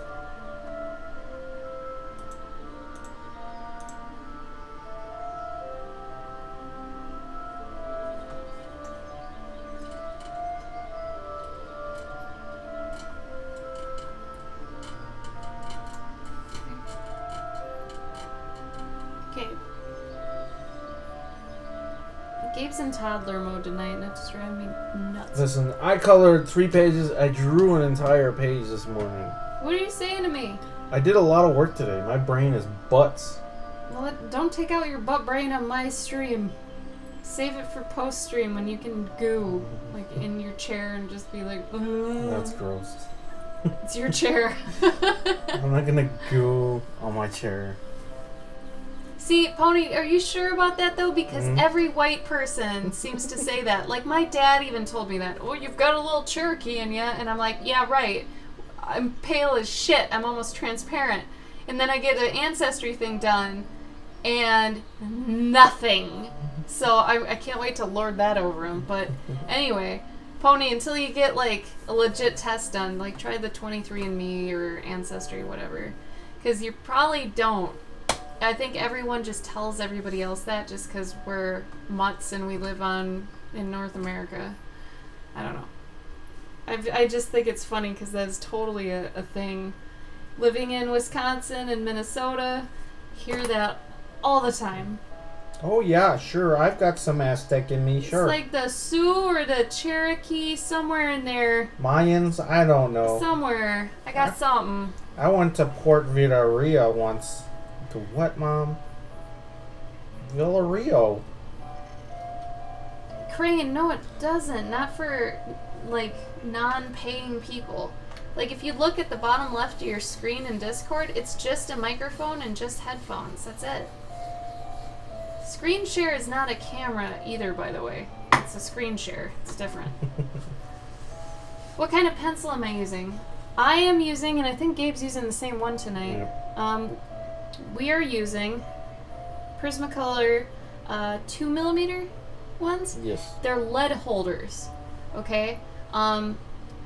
We suggest that everyone draw with bigger lead. And I know it's a very unpopular opinion, and I don't even know how it got to this point, but you're supposed to draw general to specific, okay? I'm gonna just say 100% you're supposed to draw general to specific. Because if you're one of those people that draws an eye and then you start exploding out from there without planning the rest of the drawing, it's going to end up like crap. Okay, it's going to look lifeless, it's going to look kind of weird because things aren't placed exactly right. Unless you're Kim Jong-ji. Okay, unless you're that guy who's on another level, you can't do it just like that. You need to kind of plan things out and then put things in. Similar to a sculptor who has a giant slab of marble. He's not going to go and start doing the eye right away. No, he's got to chisel out the figure, figure out how it's moving, and then go to more specific detail. Same with this, okay? This is actually one of my bigger leads. My biggest one is this one, which, look at that. That's almost the size of my finger, right? This is a 9mm. I would never go below a 0.7 unless you know exactly what you're doing. That's for like elite graphite artists. Okay, those are the people that know exactly what kind of LEDs to use, they know when to use them, all that sort of stuff. No one needs to go really below a 7mm, okay? And honestly, I'm very thankful for this because when I'll draw, sometimes I'll catch myself wanting to detail and I absolutely won't be able to. Like my pencil will not let me because it's too big, and then I'm like, okay. It's like a reality check. You know, you're like, it is too early. Like, right here, even going and detailing the bag, I shouldn't be doing that right now. I gotta flesh out the rest of what's going on here. She didn't even have shoulders right now, right? So, anyway, always remember general to specific and bigger lead. And these things are really great, too. They come with these neat little, kind of look like garbage cans, but they're just, they're little sharpeners, and you twist them like this. They come out sharp, and then you can use these little things here, and then you can wipe off the excess. But they're nice. Basically Pony, but the rest of us aren't superhumans, so... It's just he's got a very, very large visual library. He remembers what things look like, so he can might be redraw a them. touch autistic, too, I don't know.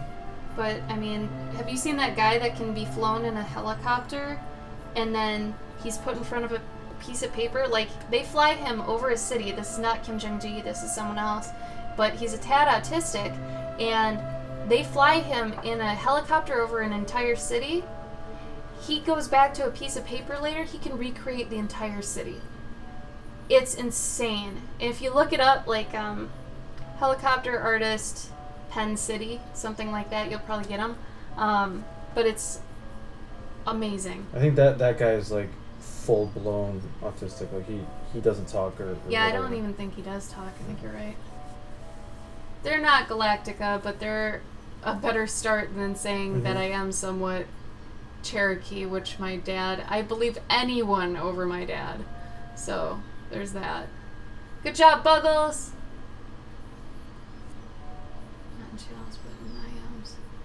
Does it really, Crane? That's so weird. Oh yeah, it does. Start video call. You're right. Neat. I didn't know that. But in the main area, I think it's for, like, privacy stuff.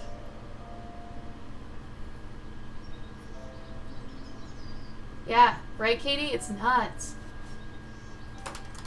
Like, that is probably what the definition of talent actually is. Because, you know, he probably, like prodigies, I would say talent exists for a prodigy. Like, they're born with those abilities. But the rest of us, when people say we're talented, usually that's not true. Usually we've honed a skill over time, and it's taken a lot of hours and stuff. When we hear, oh, you're so talented, no, bitch, I worked at this. This is skill. Say I'm skilled. So I've actually tried to make an effort to start telling people, you're so skilled, how long did it take you to do this, or the way you render this out is so great, and blah blah blah. Like, you know, I've noticed too that a lot of artists actually take that as a heavier compliment too. They realize what you're saying, you know, than just saying, oh, you're talented. You sound like someone's parent, you know, who's like, oh yeah, little Jimmy, he's a drawer, he is. He likes to draw. Real talented. Calling people drawers, right? Drawers, yeah. Lady, I am not underwear. Yeah, Pony, if I were you, I'd go hard and get rid of those for like a month and draw with something bigger. Draw on smaller paper with bigger lead. I know that sounds completely stupid, but really, smaller paper is better too, because it's going to teach you to get down all the shape work in the silhouette that you need to convey what this thing is, rather than being overwhelmed by a bigger piece of paper and not being able to communicate what's going on because you've got too much to work with and you haven't started small. For anything in life, start small. You're not going to build a car from scratch, right? You're probably going to start with little toy things and move up to motorcycles and then go to cars. Or you're not going to build a table if you're not a carpenter. You're going to start with little things, right? Same goes for this. Did you... What? Sorry, did you show him the other one too? No. Well, the big one? Yeah. Yeah. This one I rarely use though, so I don't like to pitch that one as much. Well, I just want to show you guys the other one that we have is like the lead is even thicker. Yeah. So this really helps in getting you away from doing details, because you can't really do details with these. And I just put a link to this bigger one, but let me get you a link for that other one. Yeah, Katie, we're the same way, except we say that talent really doesn't exist. Like, some people are maybe more apt to understand color than others. Yeah, that would kind of fit into talent. But I mean, some people have better vision than others. Some people have better dexterity and, like, you know, their hands work better than other people. Stuff like that. I don't call that talent, though. That's just being more able, right? Like, if you see color better, or maybe you've got synesthesia, and you can, like, you know, illustrate, music, right? I don't know if that's talent. Talent sounds like what we were explaining with Kim Jong-gi and the other guy. I wish I knew his name. But they just seem to be prodigies. I think talent only applies to those kind of people that are prodigies, like pianists at 2 years old who can play, you know, symphonies and stuff, like superhuman stuff. I associate talent with superhuman stuff, but that's just me. I just would rather give everyone else skill. Like the definition of Webster defines talent as a natural skill. So yeah, like like superhuman stuff. Yeah. Like they were born with the ability to just pump shit out, and the majority of us aren't that, you know. But Katie, I'm so glad you're bringing that up to people. Spread the word. They're skilled. You're right. They're hard workers. Yeah, Pony. Usually we're lit on this stream. Like, it's funny because people come in here seeing an elf and some wood and stuff, and they're like, ah, this is going to be chill. This is what I need. And then I just start yelling at people, and Gabe starts yelling at people, and then we're, like, in this motivational fire, and someone comes into it. It's literally a forest fire in here. That's what my stream is. And so during the week, just so you know, I stream Tuesdays, Thursdays, and Sundays. Gabe streams Mondays, Wednesdays, and Saturdays. So Friday's the only day we don't usually stream, right? And we don't usually stream together like this, but for JourneyJune we are. We are gone for 4 days next week. So probably Tuesday or Wednesday will be our last stream for next week. We're going to Heroes Con in North Carolina. We go to conventions every month. Some months we have many conventions. But anyway, so we're trying to get in our time with you guys now because we're going to be on, and we want you to do good with JourneyJune, you know. Going for a walk. Alright, Crane, be careful. Well, it doesn't crap, so... Yes, thank you, Katie. Touched a button with you? Uh-oh. Hopefully it's a good button. Oh, bye, Fire Seal. Bye, dude. We love drawing with you. Thanks for coming. Yeah, and I mean, it's so important that people know that, you know? Just to credit where it's due. I have this, one of my buttons is credit, right? Giving it where it's due. It never makes you look like worse of a person if you tell people, you know, where you learned something or where you saw something. In fact, it's gonna make you look more credible, knowledgeable, just overall intelligent by being able to credit the things that you've, you know, drawn from. If you're one of those people, though, that doesn't credit things and you knowingly have where they've come from, but you're not telling people, if people find out, you're going to be a jerk. I mean, you're going to feel kind of shady by not telling people, you know? So just fess up, give people credit where it's due. If I have a friend that, you know, did something, I'm going to totally tell people, hey, this friend of mine did this thing. How awesome is that? Spread the love, right? Don't try to keep it inside and away from people. It's not going to help you or them, you know, and it's better to just look like a nice person than being a jerk, you know?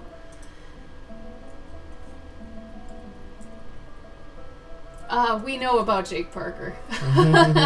We know much about Jake Parker. It's funny because a lot of our motivational talks and his stuff have overlapped a lot of the time. Like when we started JourneyJune, a lot of the finished not perfect stuff started resurging again, which was timely for this because it absolutely applies. But yeah, no, he's great. We like him a lot. He's got good info. I used to watch him a lot more when I was more of an amateur artist until I went professional, and then at that point, you know, you kind of break off from your tutorials and all that stuff, and you just gotta go. Your training wheels are off, so to speak. And you eventually kind of find these things out on your own that he's saying, but you actually walk it, and you figure it out yourself. But yeah, he's great.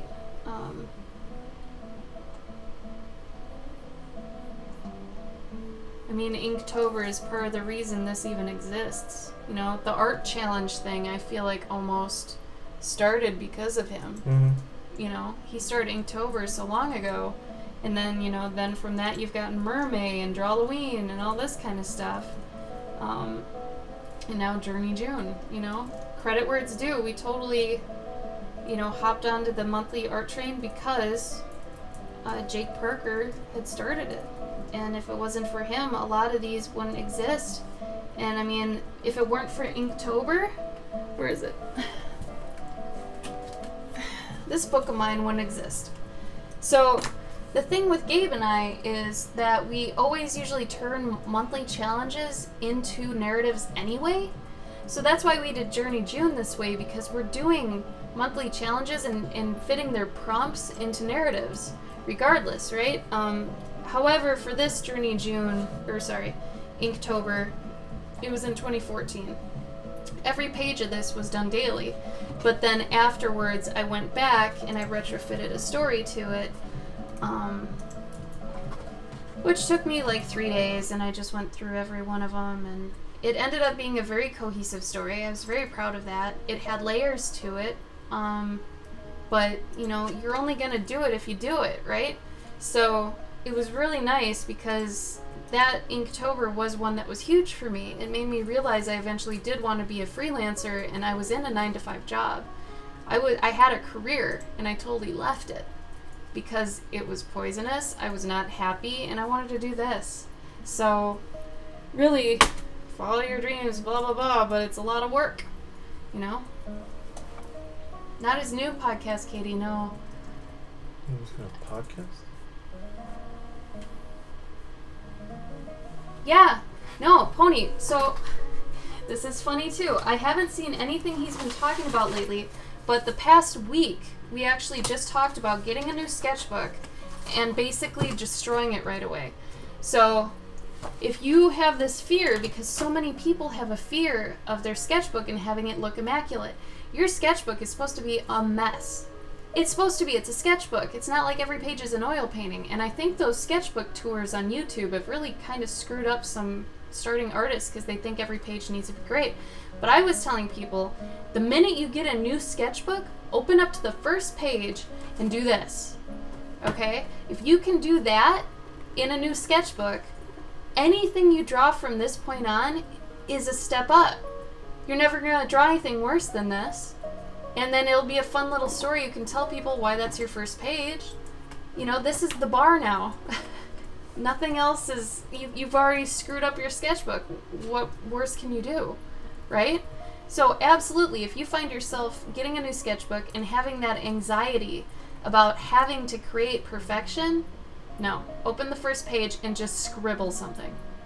Like, this is the full page. Like, it's a wasted page.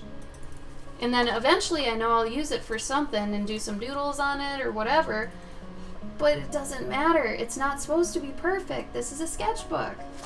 So, I don't know. I feel like a lot of those videos have been a little bit detrimental to people. They're great, but no one really takes into account why they're there, you know?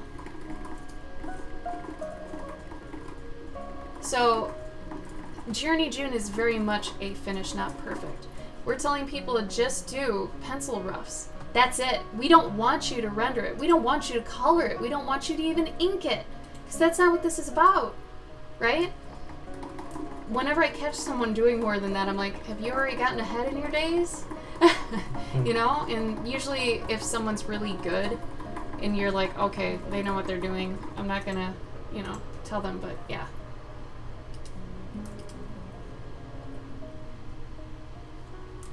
It's very satisfying, and that's another reason we made the challenge, is we want other people to know how that feels, to hold something, a collection of something you did. Your whole like mentality on stuff absolutely changes the minute you make a book. And it doesn't even have to be perfect bound, it could be stapled. Like, just the fact of going through and cultivating and taking all your pictures you've had and putting them together into this thing you can hold. Something about tangible art, man. It's crazy.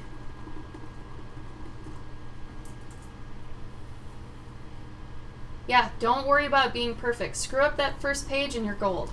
Every page after that, you can be like, well, at least it's not like the first page.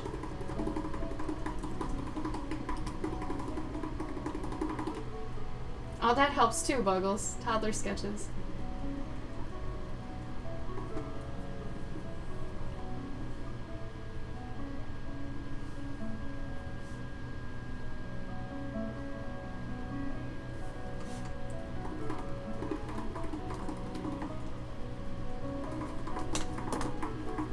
I suppose we're getting to the point where we're far enough away from having lived with Von House that a lot of people don't even know about it, or, you know, you can't use it anymore for anything, you know? That we were there? Yeah.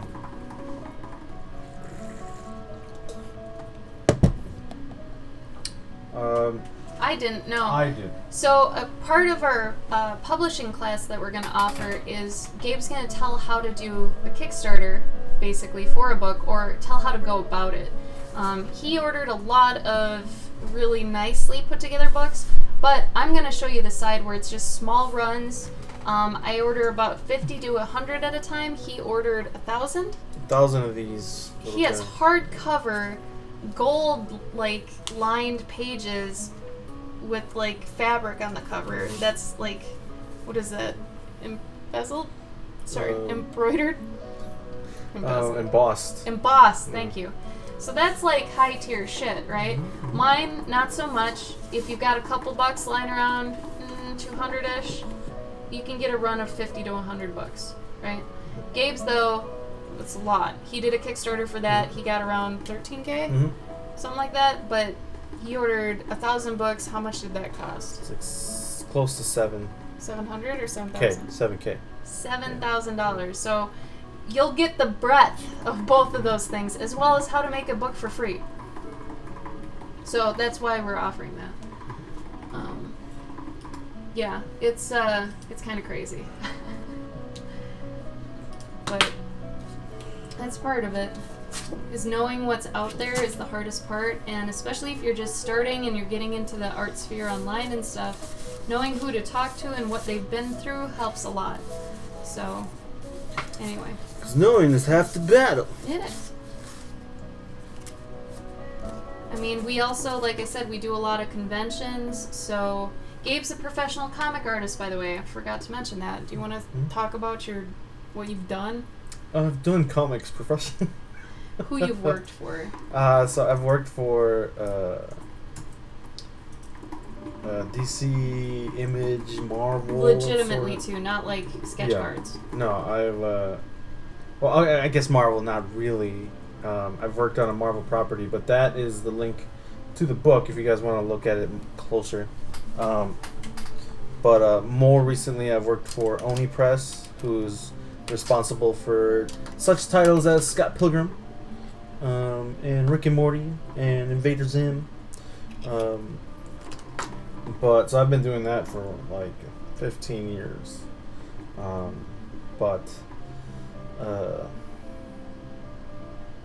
Making books is something that we know a lot about. And that's why we were like, well, at the end of this, if we're gonna make a book anyways, we might as well show them how to do it. Yeah. And that seems like to be a good incentive for some people. We wanted to have the reward be that you got to learn something. It wasn't a material thing. It wasn't something, frivolous or, it was something you could use. It's knowledge. Teach a guy to fish, right? That whole thing. So we figured that might be a better thing. And you get a free class, and everybody has stories. They just don't know how to tell them.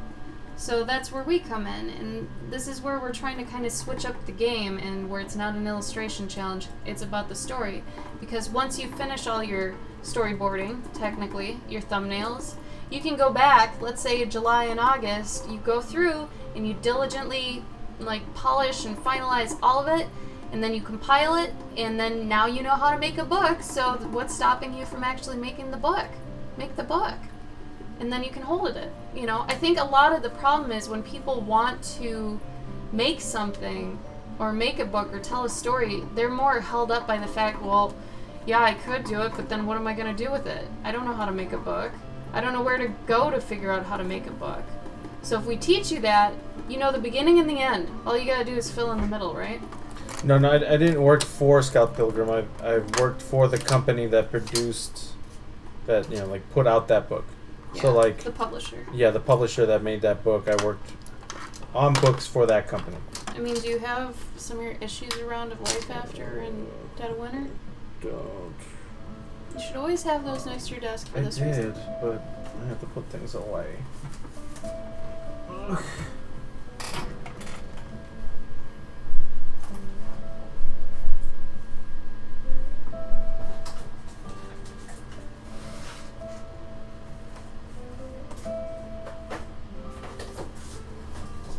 And really, you don't need to do a Kickstarter for anything.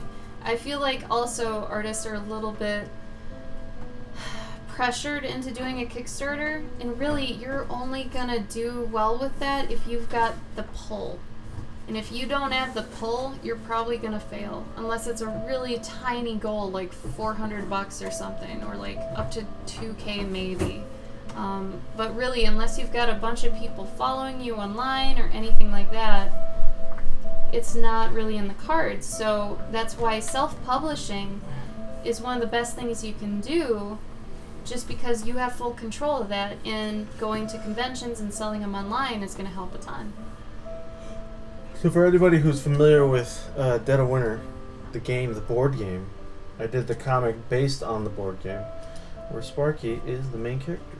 Oh good, Pony, got in there. Okay, good. What about Life After? It's buried. I don't even have copies of it. Oh. But that was how many issues? 20. 20 issues? Yeah. You mean trades? 20 issues. How many pages is that? 200 some? No. More than that. 20. 400? Times. Yeah, almost 500 pages. That's crazy. 15 covers.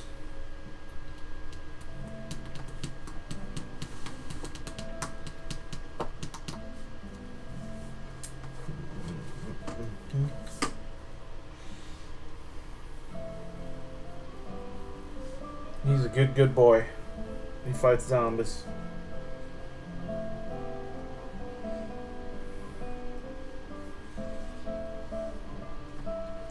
Better use that shot. I can't use that shot again. Alright, what time is it anyway? Almost 11. When did we start? 9, 10, 11. That's 2 hours. We could still go a little longer.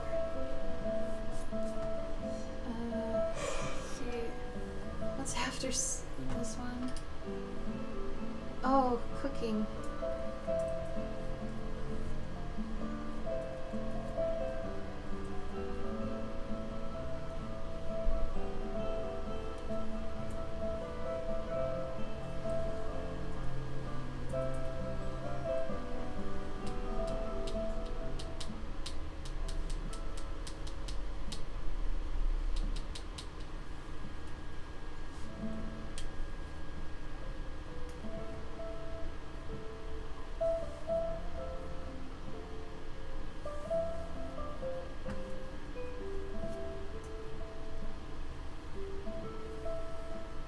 Hey, Nightshade. Nightshade. Uh-oh, terribly awkward. Tell us about it.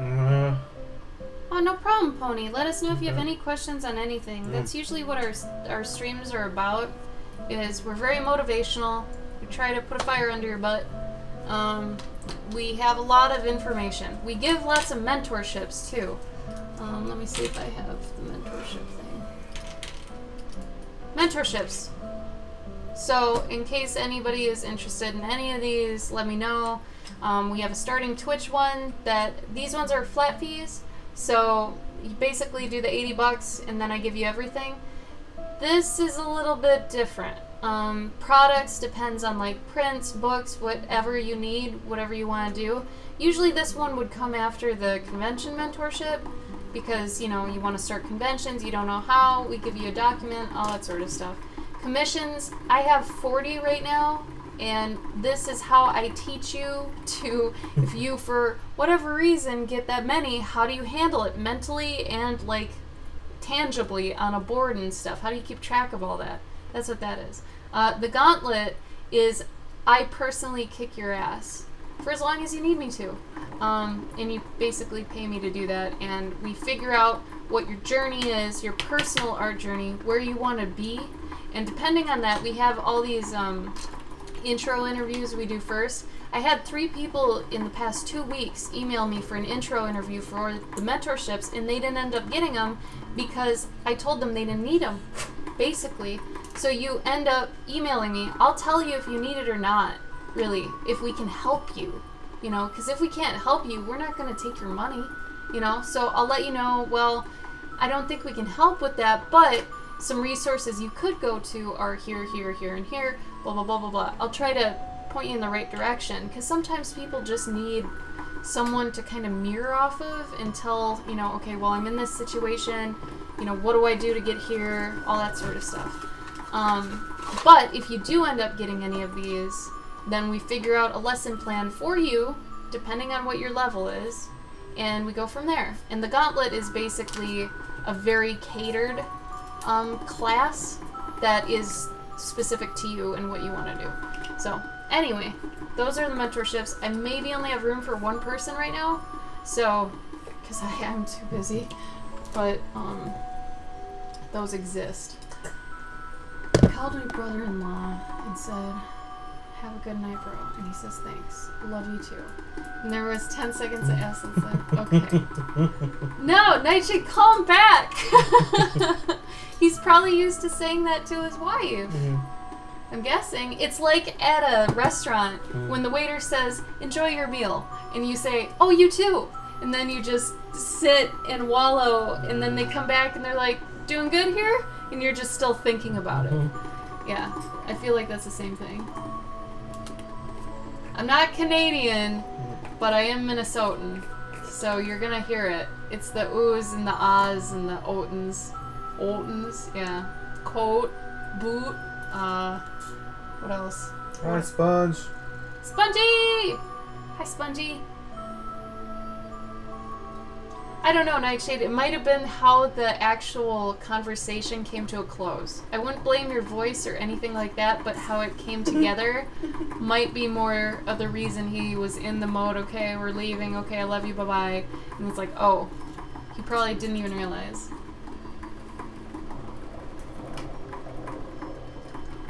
Yeah, I'm from Minnesota. Gabe's from Chicago. So he doesn't really have an accent other than his Mexican one that comes through sometimes when he says stores. Stores. He says stores. It's cute.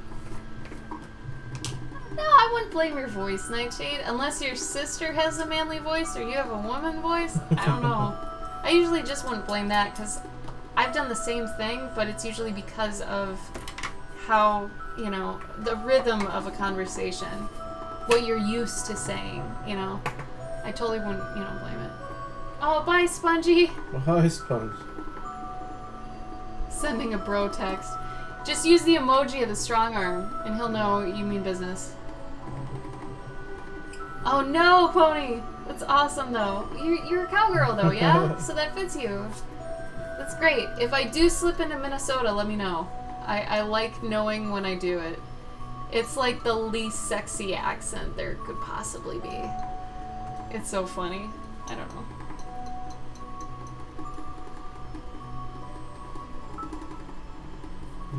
know. You're welcome, Nightshade. I don't know how much it's gonna help.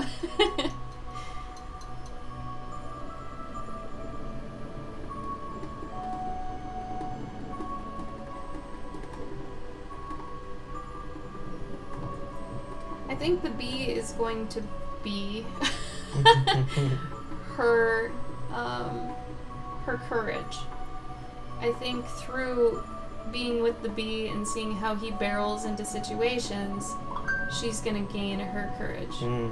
So through seeing her having a friend and having, you know, what is it? Just like lead by example, I guess. Mm. But yeah.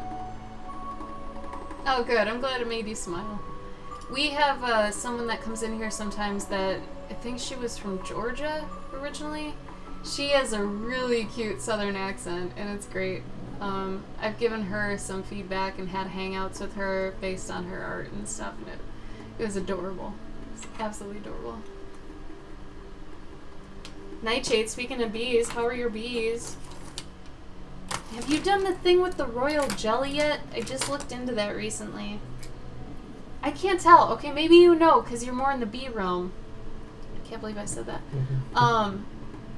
I can't find out what it's actually supposed to be. Is it considered milk, vomit, or spit? I can't figure it out because like so many articles that I've read. Yes, I've read articles about bees now because I'm researching, but bee searching. Anyway, is it, which of those is it? No one wants to actually say what it is. It drives me nuts that it's so ambiguous. Anyway, sorry. Gabe, you're off screen.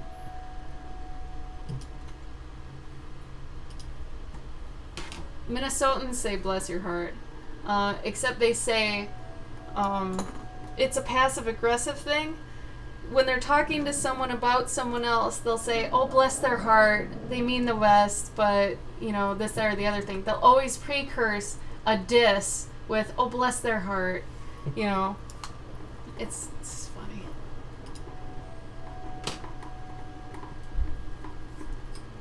Okay, so it's spit. Spit that has sugar, protein, and other good stuff somehow. That's great and terrible. Who's spit? Bee spit? Yeah, bee spit. So it's not milk. Because I was like, well, if it's given to the baby bees, the larva, and the queen, right? Queen gets all jacked up on this royal jelly stuff. But, I couldn't figure that out. So how... Nightshade, help me. How is royal jelly different than when they make honey? Is it the same process? Because how do they have two different processes for making stuff? Like, I'm so about this. Like, I don't get it. If you ever ate eggs with honey, you're basically eating aborted chickens with bee spit. Okay, so honey's bee spit too? Is royal jelly honey? Like, I'm having a problem. Oh no, Pony. What kind of dog you got? Here, I forgot. It's weird when new people come in, I always forget to show them what I'm kind of, I don't want to say known for, but what, yeah, I'm gonna say known for. That's all I can think of. Here. I'm known for my pet portraits, which I translate pets' personalities into D&D and RPG classes that suit them. So I learn about the pets through the owners, and I try to pick armor and classes that reflect who they are on the inside with what they are on the outside. So I have this whole system in my head of, like, taking a pet's personality, asking a certain amount of questions, and it takes me down a certain route for what class they'd be. So it's a little more intricate than a regular pet portrait, where you're just kind of regurgitating what the pet looks like in your own style. This is an experience and a memory as well, and something very specific and original. Oh, Nightshade! Help! I need to know! You need to message me as soon as you find out. Oh, that's hilarious. Oh no, a Mastiff. Oh god. Yeah, Nightshade. Royal jelly, not the honey. Because I'm so confused by the difference. I don't get it. I read a few things and I can't figure it out.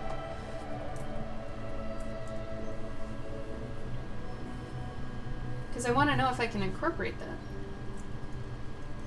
Thank you, Pony! Yeah, they're a real hit at conventions. People seem to really dig the idea.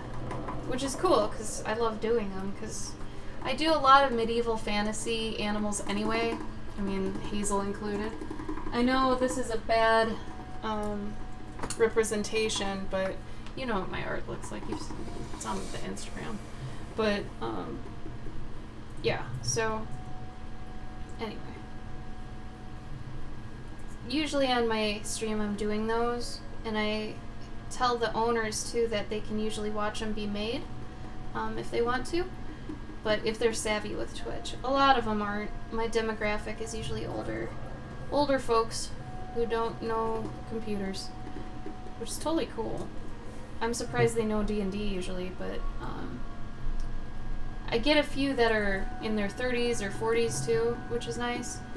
We usually don't do very well at anime cons because the demographic is so young and our prices are not fit for the young. So we talk about that in our con mentorship too, about being able to find your demographic and all that. Because you shouldn't be drawing for a demographic. You should be drawing and get a demographic off your drawing, if that makes sense.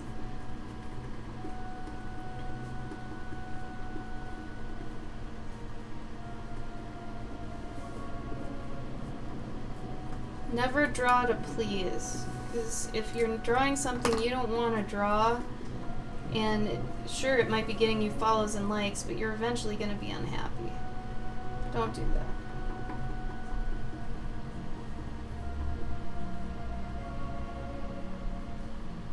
Oh, I made her a little wide. Hazel. And now the bee is canon.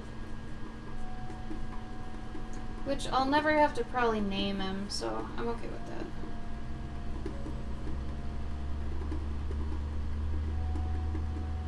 Fucking advertising now. I was like, Bert! Let's name him Bert! Nope. Dummy. How's your stuff going, Gabe? You want to explain what you're doing? I am trying to figure out the next step. You mean the next day or just the next next the next step? day. Tomorrow, you mean? Mm-hmm. What's tomorrow? The trial? Yeah. I mean, that could be the shrug. No. Maybe he fights the shrug and then sticky situation is the shrug spit. No, I've got something. I'm figuring out the panel work. Right, Nightshade? It was super confusing. No one seemed to know, because this one article I read actually said some people think it's spit, some people think it's vomit, some people think it's milk. I was like, this doesn't help me. You're a bee website. Isn't this your job?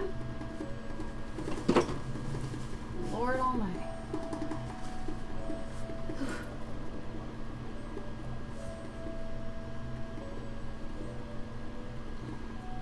Alright, so we got rid of the snail. We've acquired the bee. Things are on the up and up. I always forget to draw her ears. Okay.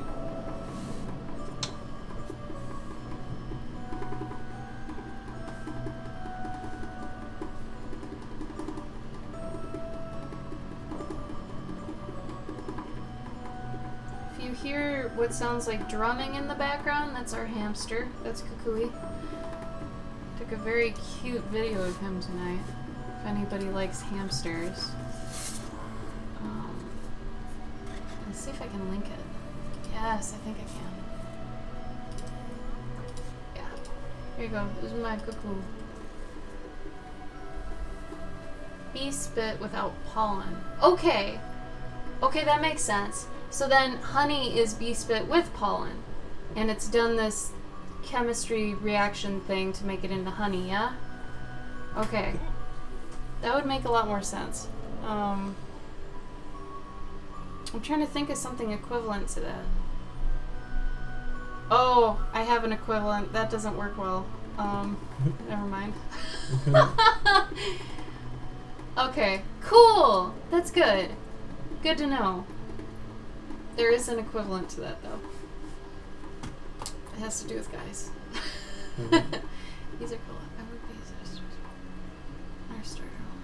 5 peeps and a mastiff. Oh, God. How? You have 3 kids in one room? Oh, my God. That's crazy. Yeah, you gotta move. That's nutty. What does your significant other do? You don't have to answer that if you don't want to. It's weird because you know, Twitch, you start getting into a mode of talking to people, having conversations, and then you start asking things that Twitch deems not good. Inappropriate. Inappropriate, yeah.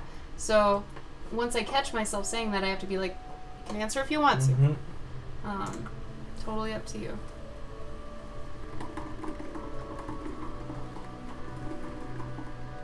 True. Designated art spaces are nice.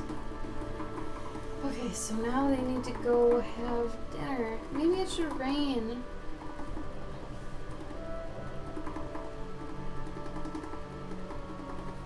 Plumber. Nice. Oh yeah, plumber. That's great.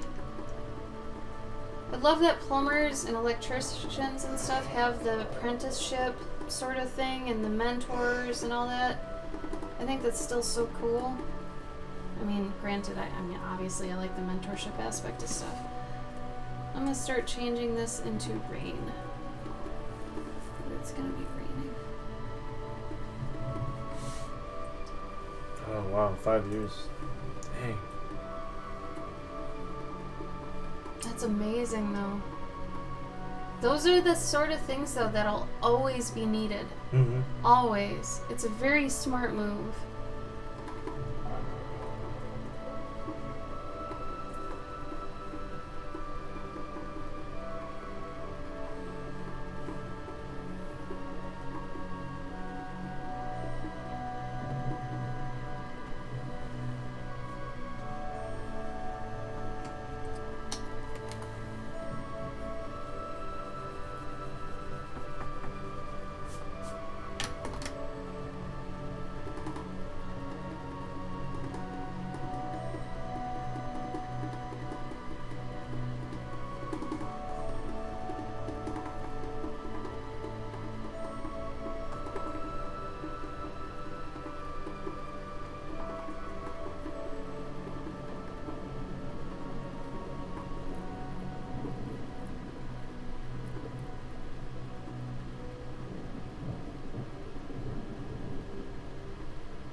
I wonder if I thought about rain because of the song. Mm-hmm. I mean, it works out well. Like, now they're gonna have to go find a shady spot and have dinner.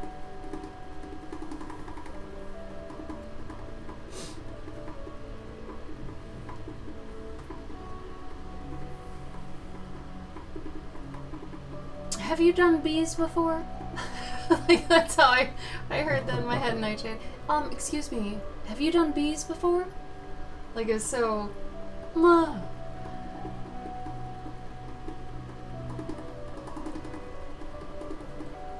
I bet, Pony. Yeah. Jeez. Being new at anything must suck, but I mean, that especially.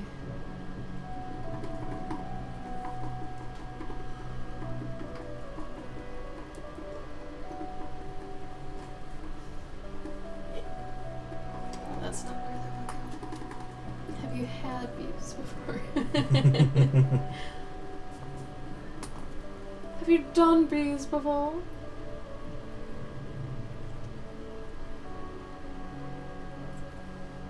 I think I'm gonna have popcorn tonight. I'm very excited right now. What time is it? 11.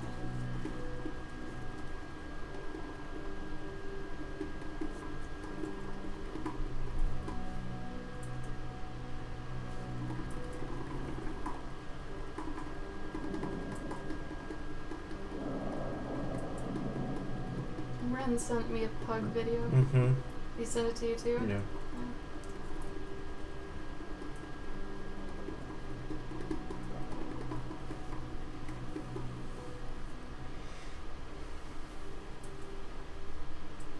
Oh, now I just got my Patreon thing. Nice. Got an extra $10. How? Oh yeah, we have Patreons. We always forget to mention that. Mine's under Cloverkin and his is under Galvosaur. If anybody wants to give us money a month, even $1, you can do that. Unless you want to do it through Twitch, it's totally up to you either way. If you want to, you don't have to. Flow Hive 2.0. Ooh. I think you would. I mean, I look basically the same. I'm on my Instagram a lot without them, too. So they're really only a uniform for Twitch and conventions. So, like, there you go. Sometimes people will come up to me after a con, they're like, Cloverkin? And then I do this, and they're like, yes! And it helps. But, yeah, my whole setup at conventions, let's see if I can... So this Flow Hive thing is just like... Gabe's looking it up. It's just like a little house, and then... House! I don't even think you need to, like, mess with the bees, right?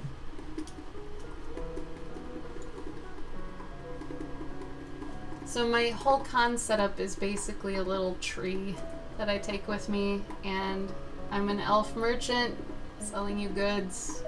Selling you goods in a tree. It's alright.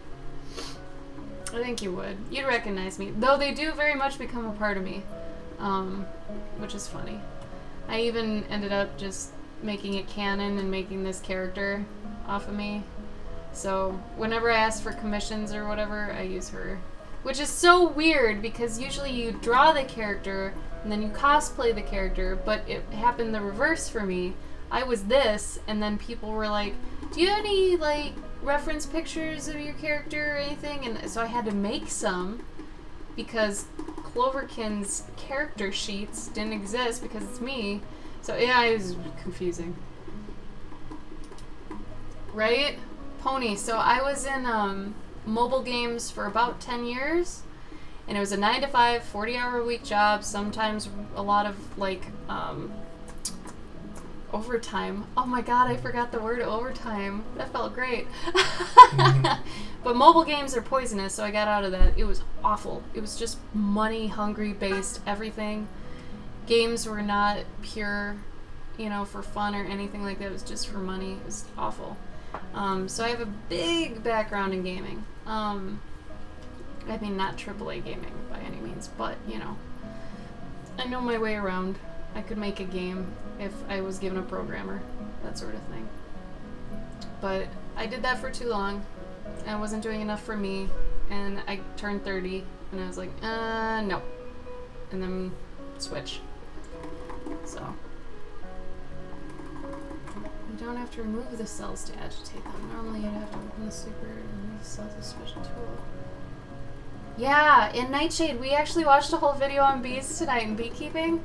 I always thought the smoke was to confuse them and push them aside or something.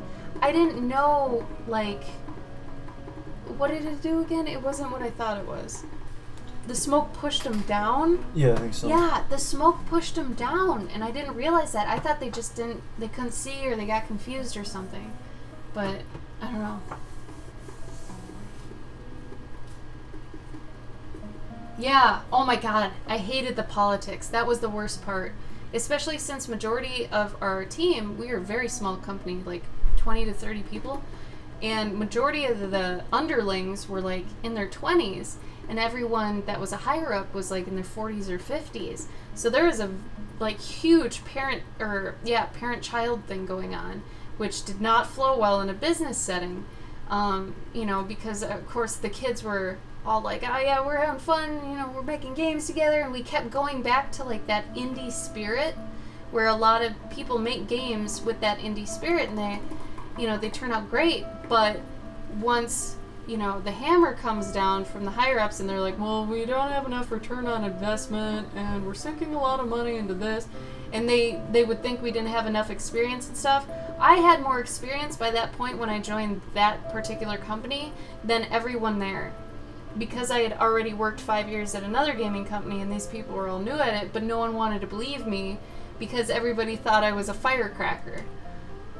It's like, just because I'm loud and abrasive doesn't mean I don't know my shit. In fact, that might mean more that I know my shit. I don't know. So either way, it was stupid. I hated having to prove myself over and over and over to people over a 5-year period. Like, I never was able to actually say, hey, do you not remember me doing this thing? And they'd be like, I don't remember, we need you to prove it to us, and blah, blah, blah. It's like, no one trusted me. So that got old. So then I'm like, you know what, I just want to do my own thing at this point. I'm getting too old to do things for other people. Granted, all my college was basically in preparation for gaming. So some days I feel like it's wasted, and for a while I did have a gaming mentorship that I was offering for anyone who wanted to get into gaming, but I realized pretty soon that it was a lot of stuff to cover. Like, it'd be really hard to do all that with a mentorship. So I quit doing that. But at least whenever I get a job now, like, I technically have kind of a part-time job. I work remotely with someone I used to know in the industry, and it's great, because I get to still do my game stuff. It's actually for educational purposes. Like, we got a grant to do it. So now I know it's not money hungry, it's not monetized, it's for students, so it feels better. I'm the art director, so I get to decide everything. Way better for me, and I'm not in an office. I got the best case scenario now, and I'm so happy about that. Anyway. Yeah. It is useful being a firecracker, and for a long time I felt very forced to be more shy and quiet, especially at that company. They really wanted their women quiet. I can't do that. I won't do that. I can't and I won't. No, firecracker means like, I'm heated, I'm always too passionate. They called me too passionate on a number of occasions. How is that a bad thing? I'm sorry I research my industry and know things that you don't, and try to tell you why the things you want to do aren't a smart decision. Like, they just hated it because they were from a different time. They were actually ex-programmers from another company, so they didn't have any business anything. They just wanted to make games, so they made a company, and it just is like, oh, the smoke calms them. Oh. Nightshade, I can obviously use the B-Facts, please. Don't feel bad about that. Give me all the B-Facts you got. Show me the B-Facts. The B-Facts. Yes, Crane, it is. Right, Buggles? Yeah, they hated that I was too passionate. Which is funny because switching over to here now, people here love that I'm too passionate. So it really depends on where you are, like demographic-wise. Same with your art.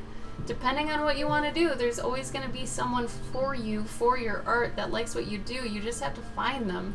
Similar to me being a firecracker and coming to Twitch instead of being in an office. I don't know. Oh no, Nightshade! Yeah, they were crap, Nova. They're not doing very well, so... Especially when I left, like, I was doing probably 6 different jobs. Because I was their concept artist, I was their animator, I was their 3D artist, I was their tech artist. I even did sound on occasion, and I was marketing. So when I left, they had, like, to hire 3 different people, I think it was. Because they needed a marketing person, a 3D person, and at least a 2D person. So it was nothing. The birds are in the song. But Gabe and I have such a night owl schedule that at 3 a.m. almost on the dot every day, the birds start. And they stop around, I think 9 or 10. I'm pretty sure it's around that time because they're not out when I get up, and that's later. Oh, is that not true, Nightshade?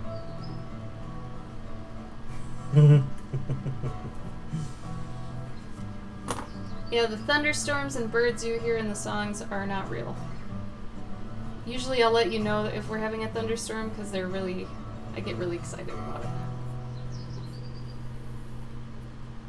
Bee mites? Oh, Nightshade, what's a bee mite? Oh, I want to know what a bee mite is. Sorry, Gabe's usually not this quiet either. He's been burnt out from doing a lot of comic stuff lately. I'm also thinking.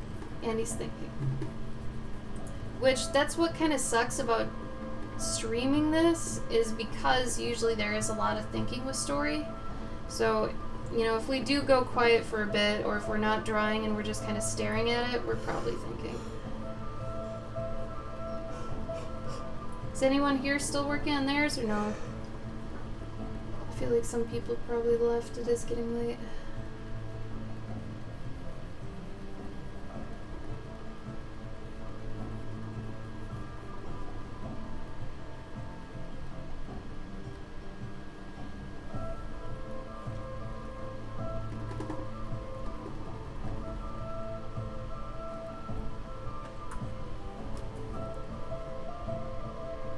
Good job, you guys. Good job. Question for you. Do you see when I post the day 1, 2, 3, 4, like, I don't know what you call them, prompts for every day on Instagram? Do you guys get, like, alerts for those or see those right away in the morning? Because I post them at, like, 2 or 3 a.m. for us. And I don't know if usually they show up or if I should do them in the morning. Hi, Wade C. Wade. Congrats, what did I do? JourneyJune is basically a storyboard, but it can be whatever you want. We've said whatever your hero is, ideally that you've designed, their style kind of will dictate to you what form your story should take. So for some people it ended up being a comic, for some people it's a storybook. Mine's kind of an in-between. Right now it's starting to lean more towards a comic. But as the story goes, it usually tells you what it needs. So we know that's how stories work. So we don't say, oh, it has to be this or it has to be that. There's only a couple rules that we actually enforce. One of which is that you can't use any pre-existing characters or stories you have, because anything you do during this month might actually taint what you've already established with them. Or what you've already established with them could affect what, like, form this would take, which could suck and add more complexity than need be. So we've been saying to make a new hero as kind of a crash test dummy for this, but make sure you like them, just so you don't burn out and dislike them at some other point, right? Also, obviously, don't use intellectual property characters that aren't yours. We want you to make your own so you can actually use it and make the book. If you use other people's characters, you can't make a book out of it. What else? There's a lot that we've actually put at the bottom of every post of every prompt day on Instagram. I basically lay out all the guidelines, like best practices for like making your hashtag for your journey, your own journey, tracking your stuff, making sure you're just doing, you know, you say what day it is. Like I said, you can do pencil roughs. We usually say to do them at a smaller size, so it is easy to complete them. Don't combine days into one illustration. You can do the opposite, where you take, you know, one day and that prompt turns into 6 things, sure. But you can't take like days 4, 5, and 6 and make them into one image. That defeats the whole purpose, right, of this. But, Gabe, tone it down. You're too much high power. What?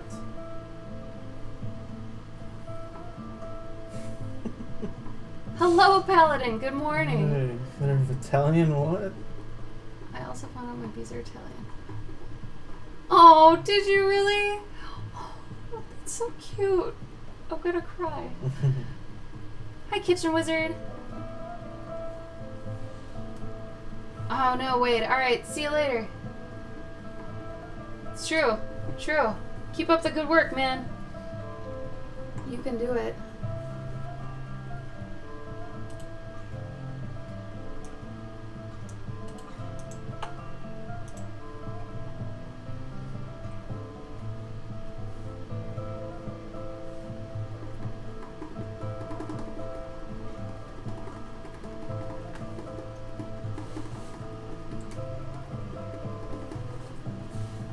How you doing, Kitchen?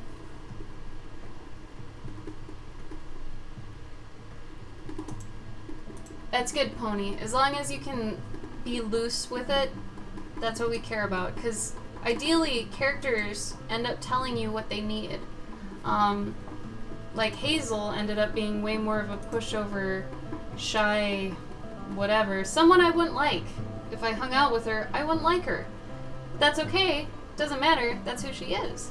So because of who she is, after I designed her and she kind of became that in my head, she made the decisions for me.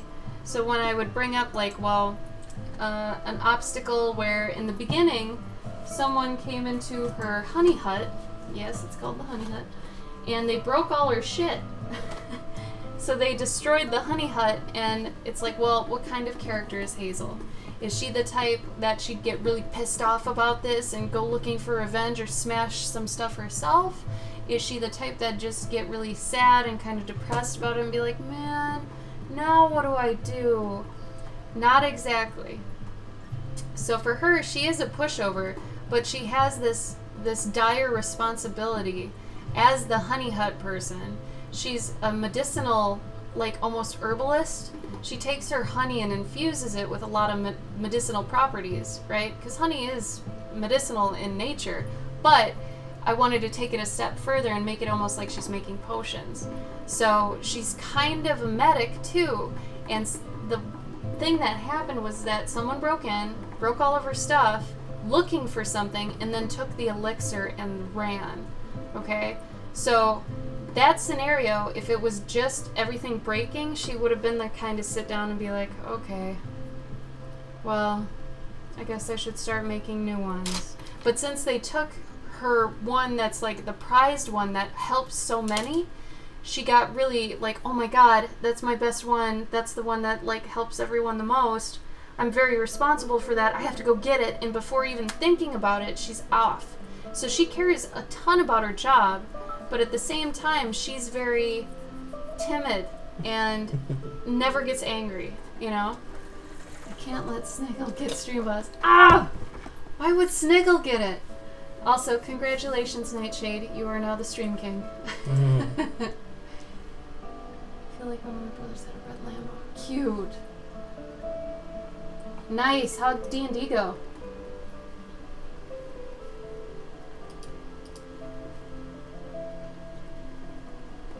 Oh, that's beautiful, Crane. Is that real? Or is that photoshopped? Oh, okay. We're probably going in less than a half an hour. Something like that. Are you okay with that? Mm-hmm. Are you just planning out your other days? Mm-hmm. Good job.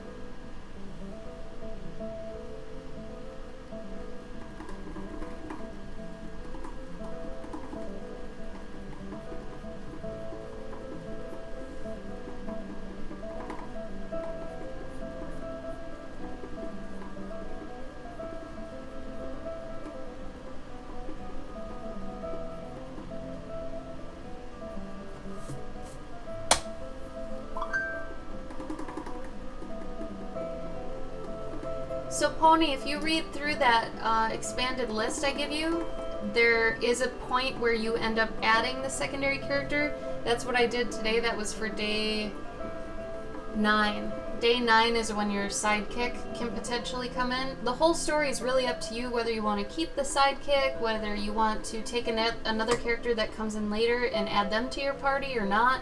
Totally up to you. But we've laid out the hero's journey for you, which is the most famous, well-known template for stories ever. Any well-known story is basically the hero's journey. Star Wars, Lord of the Rings, anything. Name a story that's popular, I almost guarantee you 100% it's a hero's journey.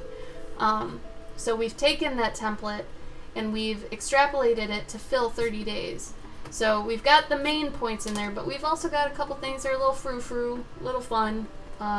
I think the obstacles, for the most part, there are trials that the hero goes through, but we've made them kind of different obstacles just so you get some variation in there. Hi, Brian.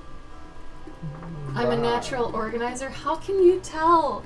Oh my god, guess what came in the mail today? I ordered this awesome accordion binder that's like made out of burlap. You guys, you don't even know.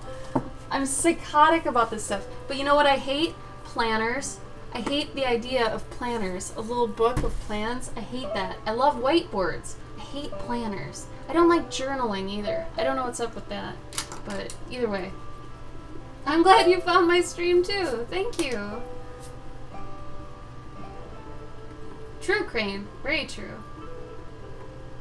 Aw, kitchen. I'm guessing homemade ice cream sandwiches. Yeah, that's great. What kinds did you make? Tell me so that I can fantasize.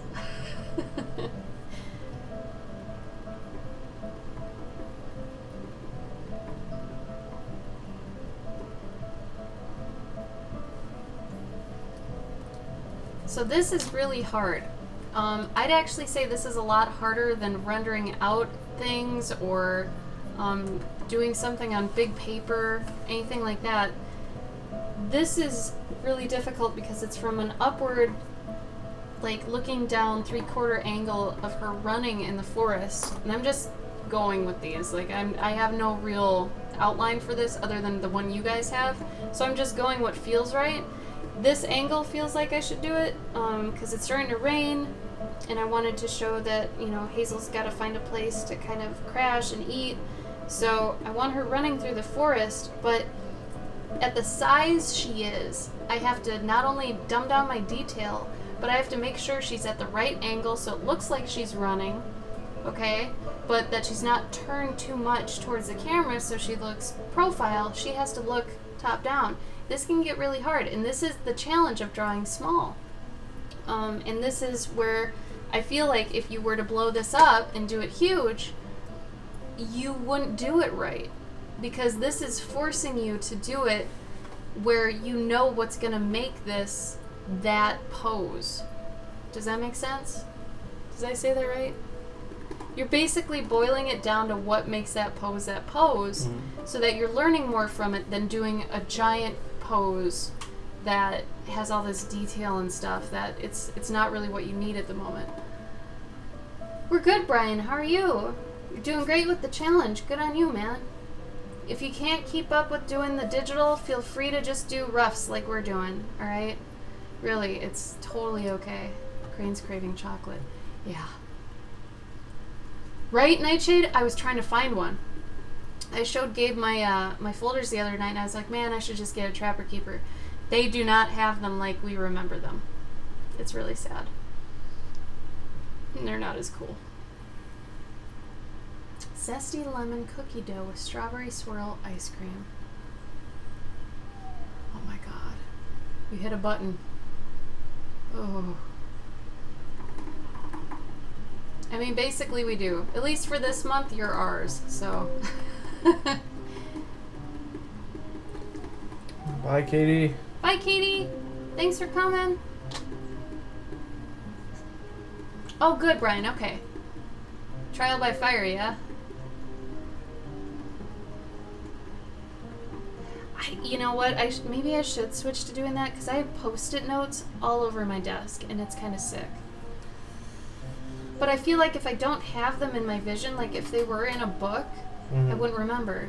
So either something's really important, it's on my phone and it reminds me, or it's on a Post-it note right in front of my face.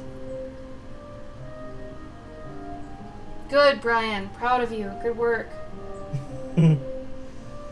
What? No, just you're talking about like you know, Post-it notes and all that, and I'm like, I've got a product for you. What? No. What is it? The little printer thing. Will you not? Will you not? God, this guy. Gabe, you have enough crap. I'm a glutton for little gadgets. If you want to change your stream thing to that, go for it. But no one's going to give you money. Yeah, nobody's going to give me money for that. I should just have a stream, like a get cheap things stream. If you do raise money for that and that becomes part of your subscription price, that you do print it out and draw on it and send it to them. I write them a little story and then I print it out and send it to them. Well, you could do the picture thing. Yeah. You could do both. Then you could do it, but I would do it for $10 and up. Yeah. So this is a little thing that I found today that's like it prints basically anything that's on your phone through an app. It prints. All right, Pony. We'll see you later. Yeah. All right. Thanks so much for joining. Yeah. We'll probably be on tomorrow. Again, on Gabe's Twitch in the upper right corner. If you want to give him a follow, turn on notifications for both of us. But tomorrow at 4 p.m. Central, we'll be on his stream again, doing the same thing. Oh, that's smart, Wizard. That's so smart. Yeah, it's just, I know if it's not in my sight. It's like out of sight, out of mind, I think. Exactly, exactly. So that's why I have a million in front of me, and I like the tangible feeling of taking one and throwing it away. Like, that job is done, you know? There's a, I you should guess, see my commission board. I guess if you were constantly going in there to write things constantly, then then it'd be a different thing. But I think like a lot of the Post-it notes that we end up putting up are like weekly things. Yeah, it's like very long term, and it's not like we put them up all the time. It's just that they're up for a long time, so we don't. That's true. We wouldn't really go into the notebook often, but we definitely would need to look at the book often. Yeah. But yeah, I know a few people that are like bullet journal happy, like Andy's like super bullet journal. Oh yeah, like, Andy's that type though. Like we have a friend, she's got like a. She has an advice column, Gabe. She's super old school. But like there's this whole like it's even an industry, but it's like a like just a movement of people that do bullet journals, and it's like it's weird. Like they I don't want to say they get off on it, but they it's definitely like it's like the scrapbooking organizational thing. Yeah, it's like I get to scratch that off. Yeah, it's totally addicting. Like I read an article where there was some lady that Night Pony. Bye. There's some lady who was just doing bullet journals of things, like the most mediocre things, just so that she could write it off. Yeah. Like, go to the bathroom. It's addicting, man. Lock the door before I come home, or after I come home, and so basically I have to get off. That's of a good way to train yourself, actually. Mm-hmm. I'm cool with that. That makes sense.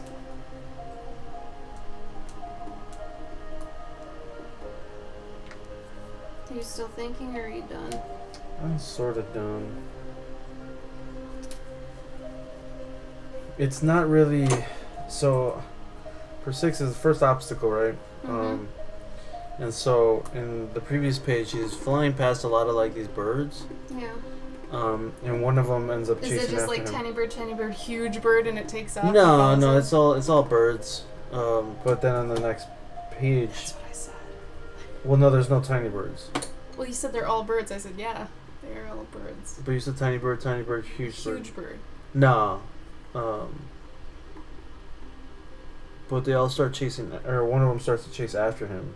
Okay. And then it grabs a hold of his backpack. And it ends with him freeing himself from the backpack. Wait, the bird puts him in its backpack? No. The bird like grabs him. He's like gonna like grab him, you know. Okay. But he grabs the backpack, so he like. Oh, loosens. he gets pulled off the hoverboard? No, he doesn't get pulled off. He lets go of the backpack. Yeah. So he no longer has a backpack. What was in the backpack? Just like supplies in case he needed them, you know.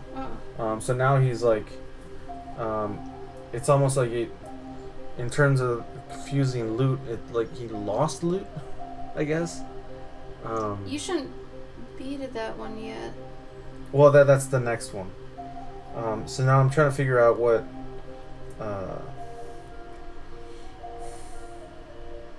I think this on the next page I'm gonna have the shrug shoot slime at him, and that like sort of knocks him down, and that's where he finds the confusing loot.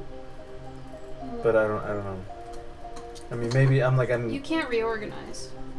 No, I'm not reorganizing. Because right now it's the first obstacle. Wait, you said sticky situation, then you said loot. Oh. Yeah. My bad. Yeah.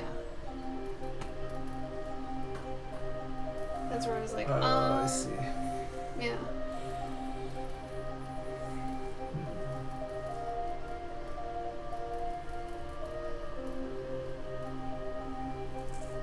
Alright, I think we're getting close to cutting it. So if anyone has any last minute questions or anything, we will be on tomorrow at 4 p.m. Central on Gabe's stream, which is the one in the upper right corner. So if you want to go give Gabe a follow so you can see tomorrow. Otherwise, yeah, let us know if you have any questions before we go.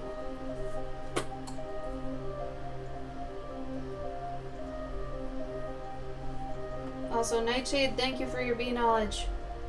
That actually kept me up last night after I read it. I was like, what is it, milk? Is it spit? What is it? I got really upset. Couldn't figure out. You know me, I need to know things. Oh, what is our favorite kind of soup? Oh, bye Nova. Bye, Nova. Thursday's fine, same time, 4 p.m. CST Thursday. Can't wait to see you again. Thank you for coming. Favorite kind of soup? Yes, I definitely have. I've had about 4 of these today. I'm on my 5th. The days I work out, I do a lot better with drinking water. Broccoli cheddar. I'm gonna say Or French onion. Or tomato soup. French onion with the provolone on the top. Does cereal milk count? Cheerios? No. Cheerios is like a soup. It's a cold soup. Get out of here. You're offensive to me. Oh no! $100. Is it beat up or is it brand new? Yeah. Oh my god, yes. Yeah, that Panera stuff is good. My favorite French onion is actually from Jason's Deli. I don't know if you've ever heard of Jason's Deli or not. I don't know if it's like a Minnesota, Wisconsin thing, but oh my god, can we just take like a little trip an hour away and go do that and like go to Blick or something? I don't know. Yeah, to Yeah. you know. Yeah. Cheesy soup family. We are.